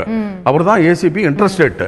டெல்லி போலீஸ்காரன் வந்து எஃப்ஐஆர் யார் மேலாம் போடலாம் அப்படின்னு சொன்னா, என்ன பொறுத்தவரையில் இதே போல இந்த ஸ்டேட் கவர்மெண்ட்லயும் எஃப்ஐஆர் போட்டுட்டு யூனியன் மினிஸ்டர் மேல போட்டுட்டு நான் போய் அரெஸ்ட் பண்ண போறேன், யூனியன் கவர்மெண்ட் அஃபீஷியல் அரெஸ்ட் பண்ண போறேன் அப்படின்னு போறதுக்கு வாய்ப்பு இருக்கிறது. ஆகவே இதை சிபிஐக்கு இந்த மாற்று இது பண்ணும்போதே பண்ணியிருந்தாங்கன்னா இந்த இதெல்லாம் வந்திருக்காது. பல மாநிலங்கள் சம்பந்தப்பட்டிருக்கிறதுனால இந்த வழக்கு சிபிஐக்கு போனாதான் சரியா இருக்கும் அப்படிங்கிறது உங்களுடைய பார்வையாக இருக்கிறது. நீங்க பல்வேறு சிக்கல்களை இந்த எஃப்ஐஆர்ல காட்டுறீங்க. ஒருவேளை நீங்களே முன்னாடி சொன்னது போல சார்ஜ் ஷீட் அளவுல இந்த மாதிரி எலெக்ஷன் கமிஷன் அபிஷியல் அவங்க எல்லாம் சேர்க்கப்படலாமா, வாய்ப்பு இருக்கான்றதை நம்ம பொறுத்திருந்து பார்க்க வேண்டியிருக்கிறது. நான் திரு சலீம் அவர்களுடைய முதற்கட்ட பார்வையை பெற விரும்புறேன். எல்லா அரசியல் கட்சிகளுடைய கருத்தையும் அமைதியா உட்கார்ந்து நீங்க அப்சர்வ் பண்ணிட்டு இருந்தீங்க, அதிகாரி அவர்களுடைய கருத்தையும் பாத்தீங்க. இந்த வழக்கு எப்படி பயணிச்சிட்டு இருக்கிறதா ஒரு சாமானியரா உங்களுடைய பார்வை? முதலாவது இந்த சமரச பேச்சு பற்றி நான் சொல்லிடுறேன். இப்போ வந்து கிட்டத்தட்ட ஒரு வாரம் 10 நாளாகவே வந்து சமரச பேச்சு இரு அணிகள் வந்து அது எப்படி இருக்குன்னா ஒரு திமுகவும் அண்ணா திமுகவும் இணைய போகிற மாதிரி ஒரு பில்டப் ஆயிடுச்சு. சரிங்களா? 3 மாதத்துக்கு முன்னாடி வரைக்கும் கூட 2 பேரும் ஒன்றா நின்று பேட்டி கொடுத்தவங்க தான். சரிங்களா? அதே போல் சசிகலா வந்து தினகரன் அந்த அவங்களுடைய வகையறாக்கள் வந்து இத்தனை வருஷமாக ஒன்றா இருந்தவங்க தான். ஸோ இப்போ எல்லாத்தையும் நம்ம பார்க்கும்போதே தெரியுது ஏதோ ஒரு அழுத்தம் வந்து இருக்குது. அந்த அழுத்தத்தினால தான் வந்து நாங்கள் வந்து இணையர்னா எங்களுக்கு இந்த நிபந்தனைகள் வேணும் அப்படின்னு சொல்கிறாங்க. ஸோ எல்லாத்துக்குமே ஒரே காரணம் வந்து அந்த ஆட்சியும் அதிகாரம் தான். 4 வருஷம் ஆட்சியை வந்து தக்க வச்சுக்கணும். அதே சமயம் வந்து அடுத்த எலெக்ஷனும் இடையில வந்தாலோ நம்மளால் அந்த அளவுக்கு மறுபடியும் வந்து மெஜாரிட்டி வாங்க முடியுமா அப்படிங்கிறது அதிமுகவுடைய ஒரு விஷயங்களாக இருக்குது. அதே சமயம் வந்து 122 எம்எல்ஏக்கள் 121 எம்எல்ஏக்கள் வந்து இத்தனை நாட்கள் வந்து கூவத்தூரில் வந்து இருக்கும்போது வந்து தினகரன் சசிகலாவுடைய சப்போர்ட்டாக இருக்கும்போது ஒரு 10 எம்எல்ஏக்கள் மெஜாரிட்டியோட இருக்காங்க. இப்போ 10 எம்எல்ஏக்கு பின்னாடி ஏன் இப்படி வந்து அவங்க வந்து எனக்கு சேர்ந்துக்குங்க நம்ம ஒன்றா சேர்ந்துக்குவோம் அப்படின்னு சொல்கிறாங்க. சரி, மக்களோட கருத்து தொண்டனுடைய கருத்து சொன்னாலும் அவங்க அப்போ இருந்தப்பவே தொண்டருடைய கருத்து அதே தான். எல்லாத்துக்கும் பரவலாவே தெரியும் என்ன விஷயங்கள் நடக்குது அப்படின்னு. ஸோ இது எல்லாமே இருக்கலாமோ? சின்னத்தை வந்து நீங்கள் சொல்றீங்க அப்படியே பார்த்தா கூட நீங்கள் லீகலாக போனால் கூட நீங்கள் எப்படி சொன்னீங்க எல்லா மாவட்டத்திலேருந்து பிராமண பத்திரம் வாங்கிட்டோம் எங்களுக்கு ஆதரவு இருக்குது 102 எம்எல்ஏன்னு பார்த்தா கூட தேர்தல் கமிஷன் வந்து நீங்கள் பார்த்தீங்கன்னா சின்னத்தை எங்கே கொடுக்க போகிறாங்கன்னு தெரியும். இந்த எலெக்ஷனை முன்னிட்டு அந்த சின்னத்தை எதுக்கு முடக்கலாங்கிற ரீசன் எனக்கு இது வரைக்கும் வந்து சரியாக தெரியல. நீங்கள் சொல்லலாம் டிஸ்பியூட் இருக்குது அப்படின்னாலும் கிட்டத்தட்ட 50-50 பிரிஞ்சிருக்காங்க அப்படின்னா நீங்கள் சின்னத்தை முடக்கிறதுக்காக ஒரு ரீசன் சொல்லலாம். வந்து அந்த பார்க்கும் போதே வந்து ஆட்சியும் அதிகாரமும் இருக்கணும். அதே சமயம் மத்தியில் இருக்கக்கூடிய கட்சி வந்து தனக்கு சாதகமான அமைச்சர்களும் ஒரு அரசும் அமையணுங்கிற மாதிரி தான் முயற்சி செய்யறதா நாங்கள் பார்க்குறோம். இதுல மத்திய அரசோடைய பங்கு இருக்குன்னு நாங்கள் நினைக்கிறோம். ஏன்னா நீங்கள் வந்து அந்த ஜெயலலிதா அம்மையார் அவங்க இறந்த காலத்திலிருந்து நீங்கள் நடக்கக்கூடிய ஒவ்வொரு சம்பவங்களும் பார்த்தாலுமே வந்து ஒரு அழுத்தத்தின் மூலியமாக நடக்கிற மாதிரி தான் நாங்கள் வந்து புதாக நாங்கள் பார்க்குறோம். அதே சமயம் வந்து அந்த விஷயங்கள் பார்க்குறோம். இப்போ மற்ற கட்சிகள் எதுவுமே வந்து எந்த விஷயமும் வந்து நான் வந்து பாஜகவை பற்றி வந்து ஒரு சில கட்சிகள் வந்து தான் நீங்கள் வந்து அதாவது தினகரன் சசிகலா அமைப்புகள் வந்து தான் சொல்கிறாங்க பாஜகனுடைய சதி அதுன்னு சொல்கிறாங்க. மற்ற யாரும் அதை பற்றியும் எதுவும் சொல்கிறது கிடையாது. ஸோ இப்போ வந்து இவங்க கூட சொல்லியிருக்காங்க. பட் யாரும் வந்து பெரிய லெவலில் வந்து இவங்க தான் பண்ணுறாங்க அப்படிங்கிறதுல அது நல்லதா கெட்டதாங்க ரெண்டாவது விஷயம். வந்து அந்த சசிகலா அவங்களுடைய குரூப் வந்து இருக்கக்கூடாது அப்படிங்கிற ஒரு ஏதோ ஒரு அழுத்தம் எந்த ஒரு பக்கம் வந்து இருக்கு அப்படி கூட வச்சுக்கலாம். சோ பாஜகவோட அழுத்தமும் கூட இருக்கிறதுக்கான வாய்ப்பு இருக்கு அப்படிங்கிறது திருமதி வானதி ஸ்ரீனிவாசன் அவர்கள்ட்ட கேட்க விரும்பக்கூடிய விஷயம். நேற்று தமிழக பாஜகவுடைய மாநில தலைவர் பேசும்போது சொல்றாங்க சில இது போன்ற விஷயங்கள்லாம் தொடர்ந்து நடந்து கொண்டிருக்கிறது, சில அமைச்சர்களும் கூட கைதாகலாம் அப்படின்னு சொல்றாங்க. அமைச்சர் பொன் ராதாகிருஷ்ணன் அவர்கள் பேசும்போது சொல்றாரு இதைவிட உச்சங்களான விஷயங்கள் கூட அடுத்த கட்டமாக கண்டுபிடிக்கப்படலாம் அப்படின்னு சொல்றாங்க. எதை குறிப்பிட்டு அவங்க வந்து சொல்றாங்க, எந்த முகாந்திரத்தின் அடிப்படையில் இதை விட மேல பல விஷயங்கள் நடக்கவிருக்கிறது அப்படின்னு எதிர்பார்க்கலாமா? தமிழ்நாட்டு அரசியலில் என்ன வேணா நடக்கலாம் அப்படிங்கிறத சொல்றதுக்கு பெரிய அளவுக்கு அரசியல் கட்சி தலைவராகவோ இல்ல ரொம்ப அரசியல் ஞானியாகவோ இருக்க வேண்டிய அவசியம் இல்லை. இன்னைக்கு வந்து அரசாங்கத்தில் இருக்கக்கூடிய நபர்கள் எந்த மாதிரி முறைகேடுகளில் ஈடுபடுகிறார்கள், எந்த மாதிரியான நடவடிக்கைகள் தொடர்ந்துட்டு இருக்கிறது அப்படிங்கிறது சாதாரணமா இருக்கக்கூடியவங்களுக்கு கூட புரியும். அதனால இதற்கான வாய்ப்புகள் இருக்கிறதான்னு கேட்டா வாய்ப்புகள் இருக்கலாம். ஏனென்று கேட்டால் இந்த அரசாங்கத்தில் இருப்பவர்கள் ரொம்ப நேர்மையா தான் ஆட்சி பண்ணிட்டு இருக்காங்கன்னு சொன்னா அது யாராலையுமே நம்ப முடியாது. பல்வேறு தரப்பிலிருந்து குற்றச்சாட்டுகள் சொல்லிட்டே இருக்காங்க. அதே சமயம் இதுவரை இல்லாத அளவிற்கு வருமான வரித்துறையினுடைய சோதனைகள், அதற்கு மேலான நடவடிக்கைகள், குறிப்பா டிமானிட்டைசேஷனுக்கு அப்புறம் வெளியில தெரிஞ்சு மீடியாக்கள் வருவது அப்படிங்கிறது அரசியல்வாதிகள் மிக பிரபலமான புள்ளிகள் அவங்கள பத்தி. அப்படி இல்லாம கிடைக்கின்ற தகவல்களின் அடிப்படையில் எத்தனையோ நபர்கள் மீதான சோதனைகள் நடத்தப்பட்டே கொண்டு வருகிறது. ஏனென்றால் கருப்பு பணம் கள்ளப்பணம் இந்த மாதிரியான விஷயத்துல மிக துரிதமான நடவடிக்கை ஒரு ஆழமான நடவடிக்கை நோக்கி மத்திய அரசு செயல்பட்டு கொண்டிருக்கும் போது நான் அந்த பார்ட் மட்டும் சொல்றேன். தமிழகத்தினுடைய அமைச்சர் வீடுகளில் இருந்து கிடைக்கக்கூடிய ஆவணங்கள், அவர்கள் தொடர்புடைய நபர்களிடமிருந்து கிடைக்கக்கூடிய பணங்கள், அதற்கு அவர்கள் காட்டக்கூடிய ஆதாரங்கள், இந்த மாதிரி பல்வேறு விஷயங்கள் தொடர்ச்சியாக தமிழ்நாடு அரசாங்கத்தில் இருக்கக்கூடிய அதிகாரத்தில் இருக்கக்கூடிய நபர்கள் மீது நடத்தப்படுகிறது அல்லது ஆவணங்கள் கிடைக்கிறது அப்படின்னு சொல்லும் போது இது தொடர்ச்சியாக நடப்பதற்கான வாய்ப்பு இருக்கான்னு கேட்டா முறைகேடுகளை பற்றி தகவல் இருந்தால் வாய்ப்பு இருக்கிறது. ரைட். சோ அதற்கான வாய்ப்புகள் முகாந்திரங்கள் முழுமையா இருக்கு நீங்க சொல்றீங்க. ஆனா எதிர்க்கட்சிகள் வைக்கக்கூடிய குற்றச்சாட்டுகள் என்னவா இருக்குன்னா, அதிமுக தரப்புல இருந்து என்ன சொல்றாங்கன்னா, அதிமுக மீதான திட்டமிட்டு மத்திய அரசு வந்து இந்த மாதிரி அழுத்தங்களை கொடுக்கிறதுன்னு சொல்றாங்க. கம்யூனிஸ்டுகள் உட்பட அதிமுக சம்பந்தமே இல்லாத கம்யூனிஸ்டுகள் உட்பட அந்த மாதிரியான ஒரு கருத்தை சொல்லும்போது எளிதில் நம்ம அந்த கருத்தை வந்து புறந்தள்ளிட முடியுமா? இதுல பாஜகவுடைய பெரிய ரோல் இருக்கு, திட்டமிட்டு இவங்களை காரணம் பண்றாங்க அப்படின்னு சொல்லி குற்றச்சாட்டு வருது. பாஜக திட்டமிட்டு கார்னர் பண்ணது, பொய்யான ஆவணங்களை உற்பத்தி பண்ணது, இல்ல எந்த விதமான ஆதாரங்கள் இல்லாம ஒரு காரியத்தை செய்யறாங்க அப்படின்னு ஏதாவது ஒரு விஷயத்தை சொல்ல முடியுமா? எதுவுமே இன்னும் நிரூபிக்கப்படல. என்னவெல்லாம் கைவிற்றப்பட்ட ஆவணங்கள் இருக்கிறதோ நான் உங்களுக்கு எல்லாம் சொல்றேன். நிரூபிக்கப்படுறதுங்கிறது எந்த ஒரு வழக்கும் எஃப்ஐஆர் போட்ட உடனே ஒரு வாரத்துல நிரூபிக்க முடியாதுமா. நம்ம சட்டத்துப்படி நீதிமன்றம் இருக்கு, நீதிமன்றத்துல ட்ரையல் இருக்கு, விசாரணை இருக்கு, சாட்சிகள் இருக்கு. இது முறைப்படி தானே நீதி நிரூபிக்க முடியும். எஸ். ஆர்கே நகரில் பணப்பட்டுவாடா அத்தனை கட்சிகளும் சொல்கிறார்கள். கம்யூனிஸ்ட் கட்சி சொல்றாங்க, எதிர்கட்சி சொல்கிறது திமுக. அங்க பணப்பட்டுவாடா இன்னொரு அமைச்சர் வீட்டுல வந்து அந்த இடத்துல நடத்தப்படுகின்ற சோதனையில் ரொம்ப நீட்டா ஆவணங்கள் கொடுக்கப்படுகிறது. ரொம்ப கிளியரா இதுதாங்க மக்கள் தொகை, இதுலதான் வாக்காளர்கள் எண்ணிக்கை, இதற்கு இவ்வளவு பணம், யாருக்கு என்ன அமௌண்ட் ரேட் அவங்களுக்கு பிக்ஸ் பண்ணி வச்சிருக்கோங்கிறதுல இருந்து தொடர்பு படுத்துறதுக்கான வாய்ப்புகள் உண்டு. தேர்தல் ரத்து செய்வதற்கே அது ஒரு காரணமாக அமைகிறது. ஆக இன்று தமிழகத்துல ஒரு நேர்மையான ஆட்சி, எந்த கான்ட்ராக்ட் கிட்ட கமிஷன் வாங்காம ஏதாவது வேலை நடக்குதான்னு யாராவது சொல்ல சொல்லுங்க. ஆக இன்று தமிழகத்தில் இருக்கக்கூடிய சூழலுக்கு மத்திய அரசாங்கத்தினுடைய துறைகள் டிரான்ஸ்பரண்ட் கவர்னன்ஸ் கொண்டு போகணும், குட் கவர்னன்ஸ் கொண்டு போகணுங்கிற எடுக்கக்கூடிய நடவடிக்கைகள் துரிதமாக இருக்கின்ற பொழுது இதற்கான வாய்ப்புகள் உண்டு என்று எங்கள் தலைவர்கள் சொல்றதுல எந்த தப்பும் இல்ல. ரைட். சோ ஒரு தூய்மையான அரசியலை நோக்கி வந்து ஒரு சரியான நடவடிக்கைகளை தான் வந்து எடுத்துட்டு வரீங்க அப்படிங்கிறது உங்களுடைய பார்வையாக இருக்கிறது. நான் திரு புகழேந்தி அவர்கள்ட்ட தான் கொண்டு போக நினைக்கிறேன். டிமானிட்டைசேஷனுக்கு பிறகு சகோதரி சொன்னது போல 60,000 இன்கம் டாக்ஸ் நோட்டீஸ் கொடுக்கப்பட்டிருக்கு. 2300 இடத்துல ரெய்டு நடந்திருக்கு இந்தியா பூரா. இங்க மட்டும் இல்ல, திரு விஜயபாஸ்கர் அவர்கள் வீட்டுல மட்டும் இல்ல, இந்த வழக்கு மட்டும் இல்ல, எங்கெல்லாம் பண பரிமாற்றங்கள் நடக்கிறதோ அதெல்லாம் டிடெக்ட் பண்ணி மத்திய அரசாங்கம் இல்ல ஐடியோ சிபிஐயோ நடவடிக்கை எடுத்துட்டே வராங்கன்னு சொல்லும்போது அதோடைய விளைவா தானே இது எல்லாமே நடக்குது அப்படிங்கறத பார்க்க முடியுது. இதுல அதிமுக மட்டும் தனியா கார்னர் பண்ணப்படுதுன்னு சொல்லிட முடியுமா? அன்பு சகோதரி அவர்கள் சொன்னது போல கவனிச்சுட்டு தான் இருந்தேன். கமிஷன் நீங்க கேட்டிருப்பீங்க, கமிஷன் வாங்காம ஏதாவது நடக்குதா இந்த அரசாங்கத்தில்னு கேட்குறாங்க. அவங்க கோச்சிக்க மாட்டாங்கன்னு நினைக்கிறேன். கையும் களவுமா பங்கார் லட்சுமணன் பணம் வாங்கும்பொழுது பிடிபட்டார் இந்த நாட்டில். பாரதிய ஜனதா கட்சியினுடைய தலைவர் கையும் களவுமாக பணம் வாங்கியதை நாடே பார்த்தது. பக்கத்து மாநிலத்திலே இருந்த முதலமைச்சர் கரப்ஷன் கேஸ் அதிலே தண்டிக்கப்பட்டு சிறைக்கு சென்றதை பார்த்தோம். இது என்ன பாரதிய ஜனதா கட்சி மாத்திரம் ஒண்ணுமே நாட்டில் பண்ணாத மாதிரியும் ஒரு நிமிஷம் வேறு கட்சிகள் மாத்திரமே செய்கிறது, இந்த அமைச்சர்கள் கமிஷன் வாங்குகிறார்கள் என்று அவர்கள் சொல்லுவதுதான் கஷ்டமா இருக்கு. திரும்பி அவங்களோடய இல்ல, நான் சொல்ல வரலையே, நான் முடிக்கவே இல்லையே உங்களுக்கு. ஆகவே குறிப்பிட்ட எல்லா கட்சிகளும் சரியான கட்சிகள் அல்ல, பாரதிய ஜனதா கட்சி ஒன்றுதான் சரியானது என்று சொல்லுவார்களே. ஆனால் என்னிடத்தில் பல ஆதாரங்கள் இருக்கிறது பங்கார் லட்சுமணன் போல. திருமதி வானதி, நீங்க குறுக்கிட விரும்புறீங்க?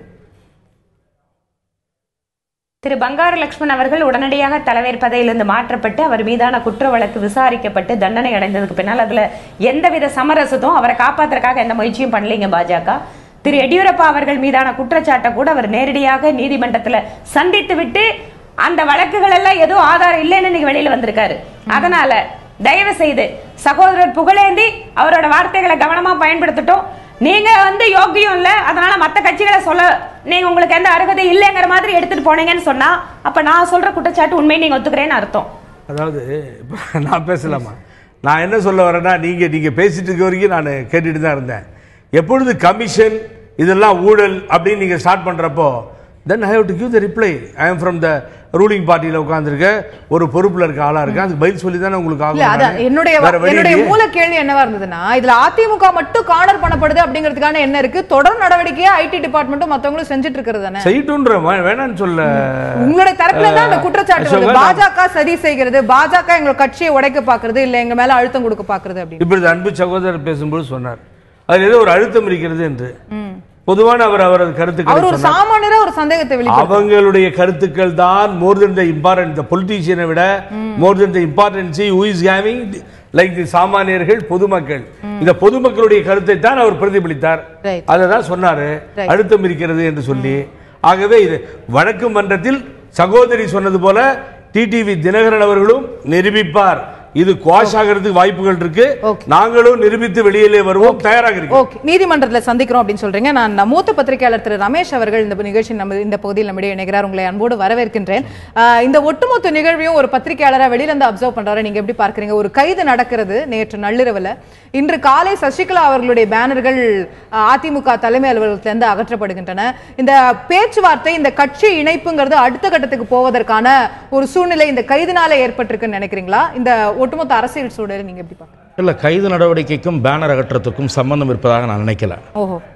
கைது நடவடிக்கை என்பது ஏற்கனவே அது ஒரு சீரியஸான புகார் என்பதால் ஒரு தேர்தல் கமிஷனையே சம்பந்தப்படுத்தி ஒரு முறைகேடு நடப்பதற்கான முயற்சி நடைபெற்றிருக்கிறது என்பதால் அந்த கைது, அது பூர்வாங்க விசாரணை ஒரு 3 நாட்கள் நடைபெற்று அதன் இறுதியாக அந்த கைது நடைபெற்றிருக்கிறது. அந்த குற்றச்சாட்டில் அது அவர்களால் நிரூபிக்க முடிகிறதா என்பதெல்லாம் அந்த விசாரணையின் போக்கில் தான் தெரிய வரும். ஆனால் சசிகலா அவர்களுடைய பேனர் அகற்றப்பட்டது என்பது திரு பன்னீர்செல்வம் அவர்கள் அணியின் இன்றைக்கு இருந்தாலும் கூட மறைந்த முதலமைச்சர் அவர்களால் நியமிக்கப்பட்ட கட்சியினுடைய அவைத்தலைவராக நியமிக்கப்பட்ட திரு மதுசூதனன் அவர்கள் ஒரு அறிக்கை வெளியிட்டார். அவர்களுடைய புகழுக்கு களங்கம் ஏற்படக்கூடாது என்ற அறிக்கையில் இறுதியாக அந்த கருத்தை சொல்லியிருந்தார். இன்றைக்கும் தலைமைக் கழகத்திலே அந்த பேனர் இருக்கிறது, எப்படி இருக்கிறது என்று கேள்வி எழுப்பியிருந்தார். அவர்கள் பொதுச் செயலாளரையும் ஒதுக்கியதாக கூறவில்லை. தினகரன் அவரை சார்ந்த குடும்பத்தவர்களை என்று சொன்னதால் தான் பேச்சுவார்த்தை கூட தாமதப்பட்டுக் கொண்டிருக்கிறது. அவர்கள் அதை தெளிவாக சொல்லியிருக்கிறார்கள். ஏன் திருமதி சசிகலா அவர்கள் பெயரை ஏன் பயன்படுத்த மாட்டேன் என்கிறீர்கள் என்ற வினாவை எழுப்பியிருக்கிறார்கள். ஆகவே மதுசூதனன் அதை வெளிப்படையாக்கியத பிறகு அந்த பேனரை அகற்றிவிட்டாலாவது இந்த பேச்சுவார்த்தை தொடங்குமா என்கிற ஒரு முயற்சியின் அடிப்படையிலே தான் அந்த பேனர் அகற்றப்பட்டதை பார்க்க வேண்டும். திரு தினகரன் அவர்களுடைய கைதுக்கும் இதற்கும் தொடர்பு இருப்பதாக நினைக்கவில்லை. திரு தினகரன் அவர்களுடைய கைது என்பது இப்போது இருக்கக்கூடிய முதலமைச்சர் தரப்புக்கு, அதாவது ஆளும் அதிமுக தரப்புக்கு, அதிமுக அம்மா தரப்புக்கு ஒரு பின்னடைவு. ஏனென்றால் அவர்கள் அந்த கட்சியினுடைய துணை பொதுச் செயலாளர் இன்றைக்கும் அவர்தான் என்று சொல்லிக் கொண்டிருக்கிற சில பேர் இருக்கிறார்கள். பெரும்பான்மையானோர் சொல்லவில்லை என்றாலும் கூட ஒரு சில பேர் இன்னமும் அதை வலியுறுத்தி கொண்டிருக்கிறார்கள். அப்படி இருக்கின்ற அந்த அவர்களை மறுதலிக்க முடியாமல் பெரும்பான்மையானோர் இருக்கின்றார்கள். இந்த சூழ்நிலையிலே இந்த கைது என்பது அந்த அணிக்கு ஒரு பின்னடைவை ஏற்படுத்தி இருக்கிறது. பேச்சுவார்த்தை தொடரப்போகிறதா? எந்த அணிக்கு பின்னடைவு? அதிமுக அம்மா அணிக்கு. அம்மா அணியில தான் அவங்களை விலக்கி வச்சிட்டோம் சொல்றாங்க. விலக்கி வைத்து விட்டோம் என்று சொல்லுகிறார்கள். விலக்கி வைத்து விட்டோம் என்று சொன்னாலும் அதை முழுமையாக அது நடைமுறைப்படுத்தப்பட வேண்டும். ஏனென்றால் எங்களுக்கு சந்தேகங்கள் இருக்கின்றன என்று அதிமுக புரட்சி தலைவி அணி கூறிக்கொண்டிருக்கிறது. இப்போது அதிகாரபூர்வமான பேச்சுவார்த்தை இன்றைக்கு தொடங்குவதாக இருந்தது. இன்னைக்கு திரு பன்னீர்செல்வம் அவர்கள் அணியில சொல்றாங்க, ஒரு கோரிக்கை வைக்கிறாங்க, உடனடியா அந்த பேனர் அகற்றப்படுது அப்படின்றது சொன்னா, அப்போ இது அடுத்த கட்டத்திற்கு இந்த இது ஒரு சுமூகமான சூழ்நிலை ஏற்பட்டு கொண்டிருக்கிறது, 2 பேரும் ஒரு இணக்கமா போயிட்டு இருக்கிறதுக்கான விஷயங்கள் தெரியுதுன்னு பார்க்கலாம். இல்ல, அவர்கள் இப்போது அதிகாரபூர்வமான பேச்சுவார்த்தை இன்று தொடங்கி இருக்க வேண்டும் என்று இருதரப்பு தகவல்களின் மூலம் பத்திரிகையாளர்கள் உணர்ந்து கொண்டார்கள். ஆனால் நடைபெறவில்லை. ஏன் என்று சொன்னால் அதே சமயம் அதிகாரபூர்வமற்ற முறையிலே சில தகவல்களை இருதரப்பிலும் பரிமாறிக்கொண்டிருக்கிறார்கள். அப்படி பரிமாறப்படுவது தொடர்பாகவே முரண்பாடான கருத்துக்கள் அதிமுக அம்மா தரப்பிலே இருக்கின்றன. அப்படி எந்த மறைமுக பேச்சுவார்த்தையும் நடைபெறவில்லை என்று ஜெயக்குமார் கூறுகிறார், செல்லூர் ராஜ் கூறுகிறார், செல்லூர் ராஜ் நடைபெறுகிறது என்கிறார், ஜெயக்குமார் நடைபெறவில்லை. ஆனால் இந்த பூர்வாங்க பேச்சுவார்த்தை தொடங்குவது எப்படி, ஏன் நீங்கள் வர மறுக்கிறீர்கள், இல்லை என்றால் ஏன் பேச்சுவார்த்தை தாமதப்படுகிறது என்பது தொடர்பாக அதிகாரபூர்வமற்ற முறையிலே தகவல் பரிமாற்றங்கள் நடைபெற்றுக் கொண்டிருக்கின்றன. The question is, the more important question is, இந்த இவர்களை நீக்கிவிட்டு எப்படி இந்த பணியை மேற்கொள்வது என்பது நம்பர் 1. இதை விட முக்கியமாக யாருடைய லீடர்ஷிப்பில் அது நடைபெற போகிறது என்பதுதான். லீடர்ஷிப்ங்கிறது எந்த பொசிஷன்? ரெண்டுமே, பொதுச் செயலாளரும் சரி முதலமைச்சரும் சரி. முதலமைச்சர் பதவி என்பது விவாதத்திற்கு அப்பாற்பட்டது என்பது போல ஒரு அணுகுமுறையை அதிமுக அம்மா தரப்பு கையாளுகிறது. அதாவது திரு பழனிசாமி அவர்கள் தான் இப்போ இருக்கிறவர் தான் will continueன்னு அவங்க எடுக்கறாங்கன்னு சொல்றாங்க. ஆமா, அந்த நிலையை அவர்கள் மேற்கொண்டிருக்கிறார்கள். ஓரிருவர் வெளிப்படையாக தெரிவித்திருக்கிறார்கள். அப்படி பேச்சுவார்த்தை துவங்குவதற்கு முன்பே தெரிவிக்கப்பட்டது.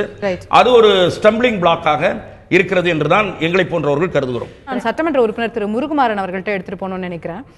இன்னைக்கு 2-3 அமைச்சர்கள் முக்கியமான பொறுப்பாளர்கள் வெவ்வேறு கருத்துக்களை சொல்றாங்க.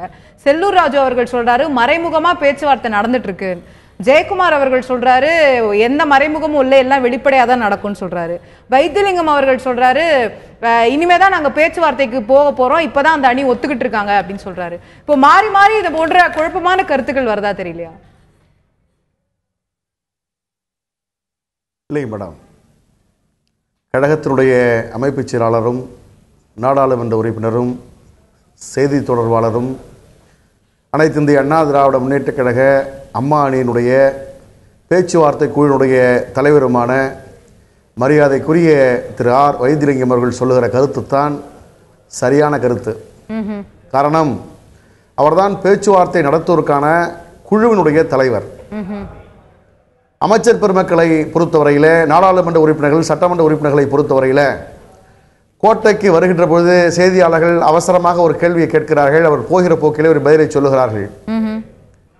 நாடாளுமன்ற உறுப்பினர்கள் பதிலை சொல்லுகிறார்கள். என்னை போன்ற சட்டமன்ற உறுப்பினர்கள் ஒரு பதிலை சொல்லுகிறார்கள். ஆக இந்த பதிலிலிருந்து அறியக்கூடிய விஷயம் ஒன்று, எல்லோரும் சொல்லக்கூடியது பேச்சுவார்த்தை நடைபெறுகிறது என்பது உண்மை. பேச்சுவார்த்தை நடைபெறப் போகிறது என்பது உண்மை. பேச்சுவார்த்தை நடைபெற வேண்டும் என்கின்ற எண்ணம் எல்லோருக்கும் இருப்பது என்பது உண்மை. பேச்சுவார்த்தை எங்கே நடைபெறப் போகிறது, எப்பொழுது நடைபெறுகிறது, என்னென்ன பேச்சுவார்த்தையின் போது தகவல்கள் பரிமாறப்பட்டது என்ற தகவலை மரியாதைக்குரிய அருமை அண்ணன் திரு ஆர் வைத்திலிங்கம் அவர்கள்தான் வெளியிடுவார்கள். அவரைத்தான் இந்த பேச்சுவார்த்தை குழுவினுடைய தலைவராக நியமனம் செய்திருக்கிறார்கள். எனவே மற்றவர்கள் சொல்லுகிற கருத்து அது பொருத்தமாக இருக்காது. ஓகே, மற்றவர்கள் சொல்ற கருத்தை ஏற்க கூடாதுன்னு சொல்றீங்க. நம்ம திரு வைத்திலிங்கம் அவர்கள் சொல்ற கருத்தையே ஏற்போம். அப்ப இனிமேதான் அந்த பேச்சுவார்த்தை தொடங்க போகுது அப்படின்னு சொல்றாங்க. கேள்வி எங்க வருதுன்னா, ஒரு வார காலமா இந்த முடிவை எடுக்க தினகரன் அவர்களே சசிகலா அவர்களை விலக்கி வைப்பதுன்ற முடிவெல்லாம் எடுக்கப்பட்டு ஒரு வார காலமா இன்னைக்கு பேச்சுவார்த்தை, நாளைக்கு பேச்சுவார்த்தை, இப்போ பேச்சுவார்த்தை, இதோ வந்துருச்சு, எல்லாரும் குழு அமைச்சிட்டாங்க, இதோ பேச போறாங்க அப்படின்னு சொல்லப்பட்டுட்டே வந்தது. ஆனா தள்ளி போயிட்டே வருதுன்னா அதற்கு பின்னாடி மறைமுக காரணங்கள் இருக்கோ அப்படின்ற சந்தேகங்களை கூட இல்ல இல்ல இல்ல எந்த காரணம் எந்த காரணம் இல்ல. எங்கள் இயக்கத்தினுடைய நிர்வாகிகள், கழக தோழர்கள், கழக குடும்பத்தை சார்ந்தவர்கள், நாட்டு மக்களை விட செய்தியாளர்கள் மிகுந்த ஆர்வமாக இருக்கிறார்கள்.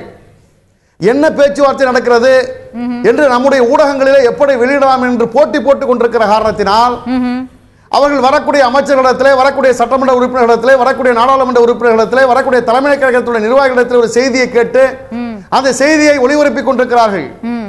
ஆனால் உண்மையான செய்தி என்பது எங்களுடைய அணியினுடைய தலைவராக பேச்சுவார்த்தை நடத்துவதற்கு தகுதியும் திறமையும் நீண்ட அனுபவமும் புரட்சித் தலைவி அம்மாவுடைய மனசாட்சியுமாக விளங்கிய அருமை அண்ணன் திரு ஆர் வைத்திலிங்கம் அவர்கள் சொல்லுகிற கருத்து தான் இறுதியான கருத்து, உண்மையான கருத்து.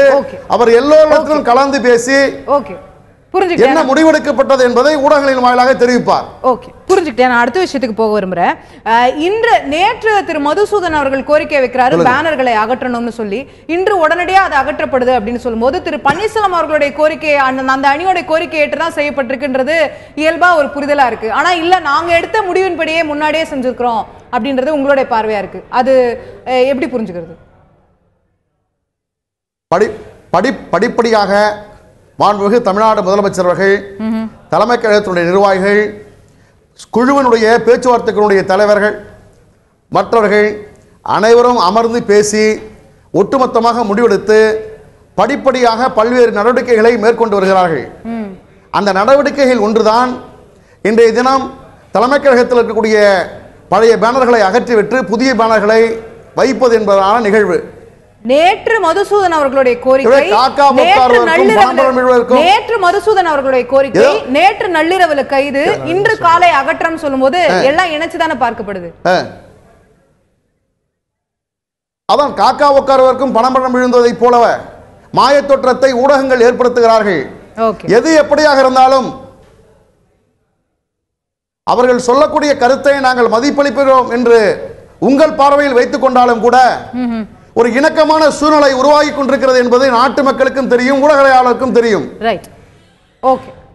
ஸோ இது வந்து ஒரு இன்சிடென்ட்லாம் நடந்தது, கோ இன்சிடென்ட்லாம் நடந்தது, இதில் வேற எதுவும் இல்லை அப்படிங்கிறது உங்களோட பார்வையை நான் புரிஞ்சுக்கிறேன். நான் திரு ஆஸ்பர் சுவாமிநாதன் அவர்கள்ட்ட கொண்டு போக விரும்புகிறேன்.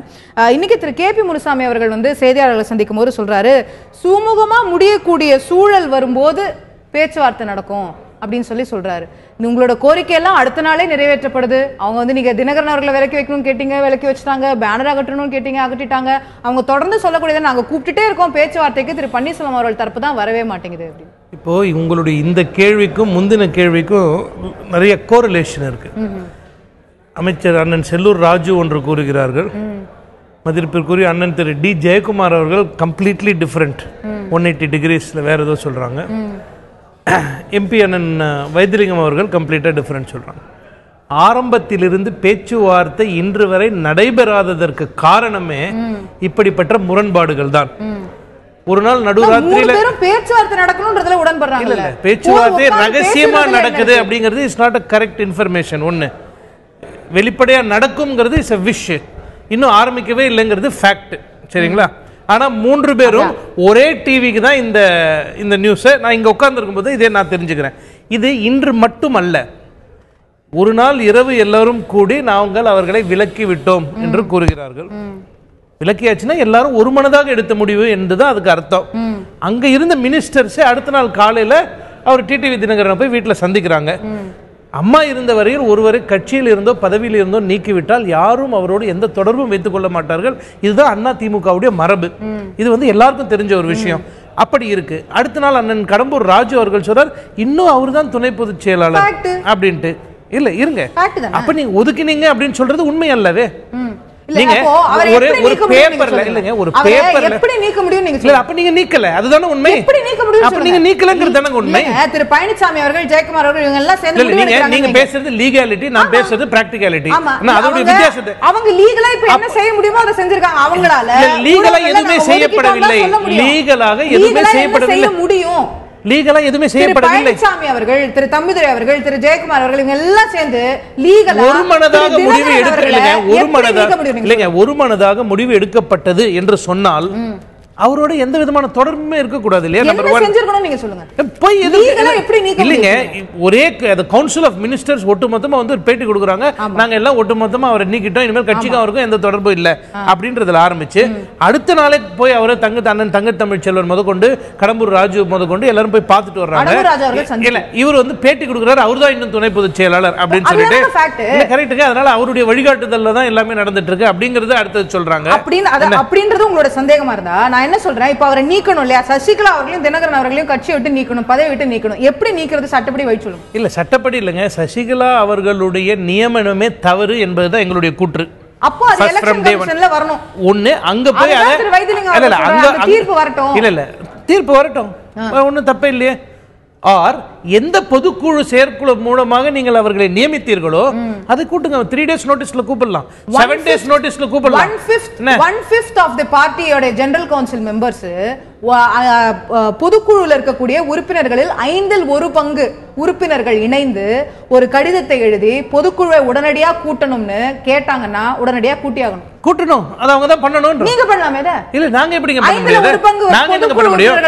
கட்சியுடைய அலுவலகம் முதற்கொண்டு அவங்களுடைய கண்ட்ரோல்ல வச்சுக்கிட்டு 1/5 பங்கு பொதுக்குழு உறுப்பினர்கள் பொதுச் செயலாளருக்கு கடிதம் எழுதியோ இல்ல வந்து ஒரு வெளிப்படையா சொல்லியோ பொதுக்குழு கூட்டணும்னு சொன்னா 30 நாள்ல கூட்டியாகணும். உங்களோட சட்ட விதி சொல்லுங்க. நான் மறுபடியும் இங்கே வந்து ரொம்ப ஆணித்தனமாக தெரிவிக்க வேண்டிய ஒரு கருத்து என்னன்னா, மக்கள் தலைவர் அண்ணன் ஓபிஎஸ் அவர்கள் இன்று வரையில் எந்த விதமான ஒரு ஸ்டாண்ட்ஸும் ஒரு அக்ரெசிவ் ஸ்டாண்ட்ஸ் எடுத்ததில்லை. எது ஒரு பிரச்சனையை அக்ரவேட் பண்ணுமோ அதை செய்யும். இல்ல இல்ல இப்ப இல்ல ஒரே ஒரு நிமிஷம், இது ஊருக்கே இது ஊருக்கே தெரியுங்க. 1/5 ஆஃப் தி மெம்பர்ஸ் எங்க கிட்ட இருக்காங்கன்னு சொல்லிட்டு பொதுக்குழுவை கூட்டி அதை நடத்துறதுக்கான இடத்துல அடிதடி முதற்கொண்டு வயலன்ஸ் முதற்கொண்டு நடக்கிறதுக்கான எல்லா வாய்ப்புகளும் இருக்கு. அப்படிப்பட்ட ஒரு சூழ்நிலையை உருவாக்க வேண்டாம் என்பதுதான் இன்னைக்கு அவர்கள் பேச தயாராக இருக்கிறார்கள் அப்படின்னு சொல்றோம். அவங்க தான் கட்சியுடைய ஆபீஸ் கண்ட்ரோல் அவங்க கையில தான் இருக்கு. தேவை என்றால் just 24 hours notice is what இல்ல, is அதே required. பொதுக்குழு அதை செய்து அவங்க முடிக்கலாமே. கூட்டினா வன்முறை நடக்காது. இல்லைங்க, அந்த பொதுக்குழு கூட்டினாலுங்க எல்லாரும் உட்கார்ந்து அந்த இடத்துல பேசி இந்த தீர்மானத்தை நிறைவேற்ற வேண்டும். இது வந்து லீகலி ஆப்ஷன் 1. இல்ல, இது வந்து லீகலி ஆப்ஷன் 1. இரண்டாவது, இவ்வளவு பேசிட்டு இருக்க இந்த சூழ்நிலையில மாவட்ட செயலாளர்களுடைய மீட்டிங் நேற்று இன்றைக்கெல்லாம் நடந்திருக்கு. 15 பேரை பாக்குறாங்க. இன்னைக்கு நான் உங்ககிட்ட காமிக்கிறேன், இவர்களிடம் கொடுக்கப்பட்ட அஃபிடவிட் என்னன்னு கேட்டா, we authorize and completely support General Secretary V.K. Sasigala, Deputy General Secretary T.T.V. Dinakaran and Legislative Party Leader Thiru Edappadi Palaniswamy. As of today, on one side நீங்க வந்து எங்க கூட பேசணும்ன்றீங்க, இன்னொரு பக்கம் வந்து எலெக்ஷன் கமிஷனுக்கு அஃபிடவிட் வேற மாதிரி கொடுக்கணும்ன்றீங்க. எங்கிருந்து இந்த நம்பகத்தன்மை வரும்? மீடியால ஒவ்வொரு விஷயம் ஒவ்வொரு மாதிரி மாறி மாறி போகும்போது எப்படி வரும்? நம்பகத்தகுந்ததா இல்ல அப்படிங்கிறது அவர்களுடைய வாதமா இருக்கிறது. திரு புகழேந்தி, இன்னமும் கூட சசிகலா அவர்களுக்கும் தினகரன் அவர்களுக்கும் சாதகமா தான் தேர்தல் ஆணையத்தில் உங்களுடைய மூவ்ஸ் இருக்குன்னு சொல்லும்போது எப்படி நம்புறதுன்றது காலையிலிருந்து ரொம்ப மனசு கஷ்டமா இருந்தது.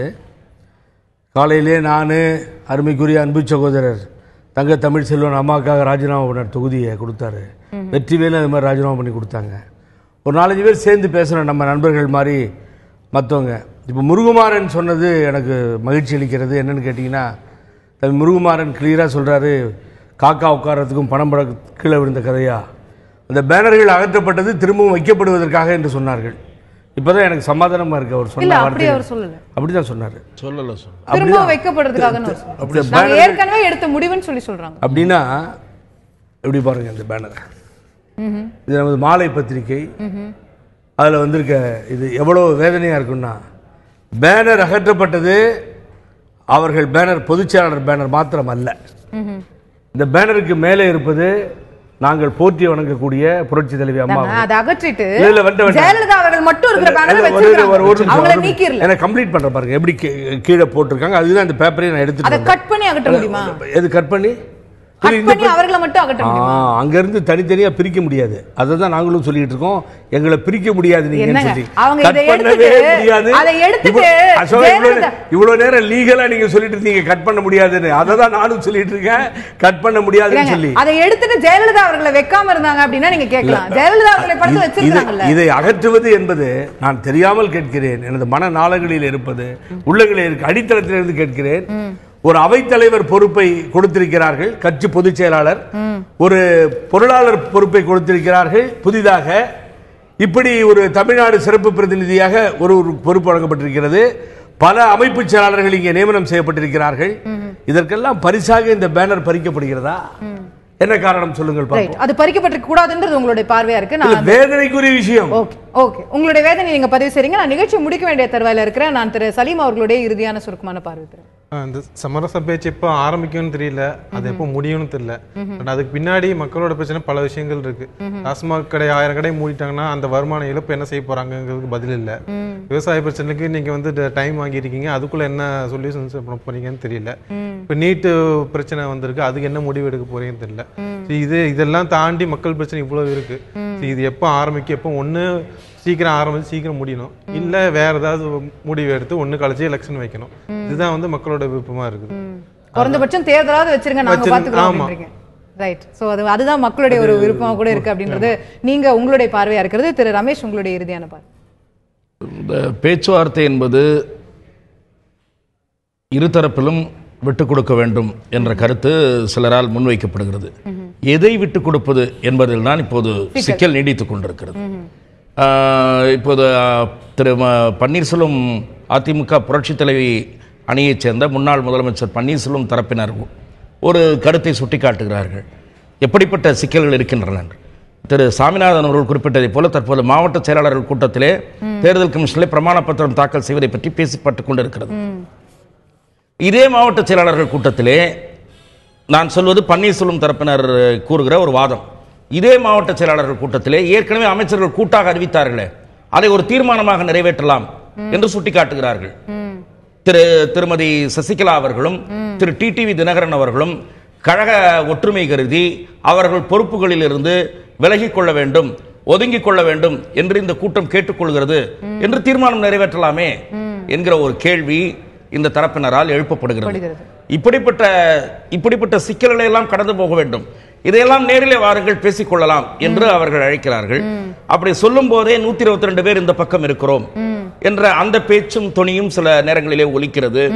இப்படிப்பட்ட காரணங்களினால்தான் இந்த பேச்சுவார்த்தைகள் தொடராமல் அல்லது முடிவை நோக்கி போகாமல் பயணித்துக் கொண்டிருக்கிறது.